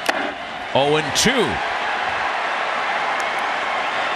This looks like 2018 Blake Treinen tonight. I think we might be watching the answer to the question, who's going to close the rest of the series for Los Angeles. Yeah, he's been that good. Jansen struggles. 0-2.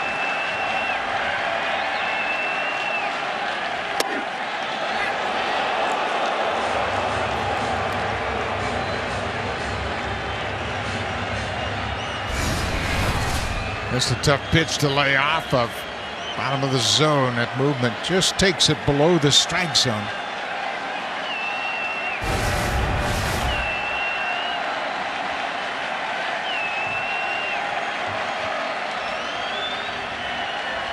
That'll do it. The leadoff single made it interesting, as it did in the 8th inning, but the Dodger bullpen, unlike a night ago, holds in Game 5, and Los Angeles is 1 win away from their first World Series title since 1988. Very interesting line score. The Dodgers score 4 runs on 6 hits. Tampa Bay actually out-hit them, but 2 more home runs tonight. Jock Peterson in the 2nd inning, Max Muncy in the 5th inning. And the Dodgers take a 3-2 lead here. Clayton Kershaw with another good outing. He has come up with a couple of wins, and tonight he set a new postseason record with 6 strikeouts to add to his total. He now has 207 career postseason strikeouts. Some of the math for Game 5 winners after the series had been tied 2-2. They have an advantage moving forward, as the Dodgers certainly will on Tuesday night. When the Rays are backed up to elimination, it'll be up to Blake Snell, who's already up the tunnel. As far as the Dodgers pitching plans, we'll learn about that in the next 24 hours. The Dodgers, after the gut-wrenching loss yesterday, bounce back for a Game 5 win tonight. Join us on Tuesday. Same start time for Game 6. Los Angeles with a 4-2 win this evening. For Buck Martinez, Matt Vasgersian.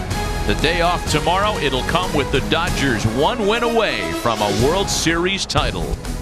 See you Tuesday night.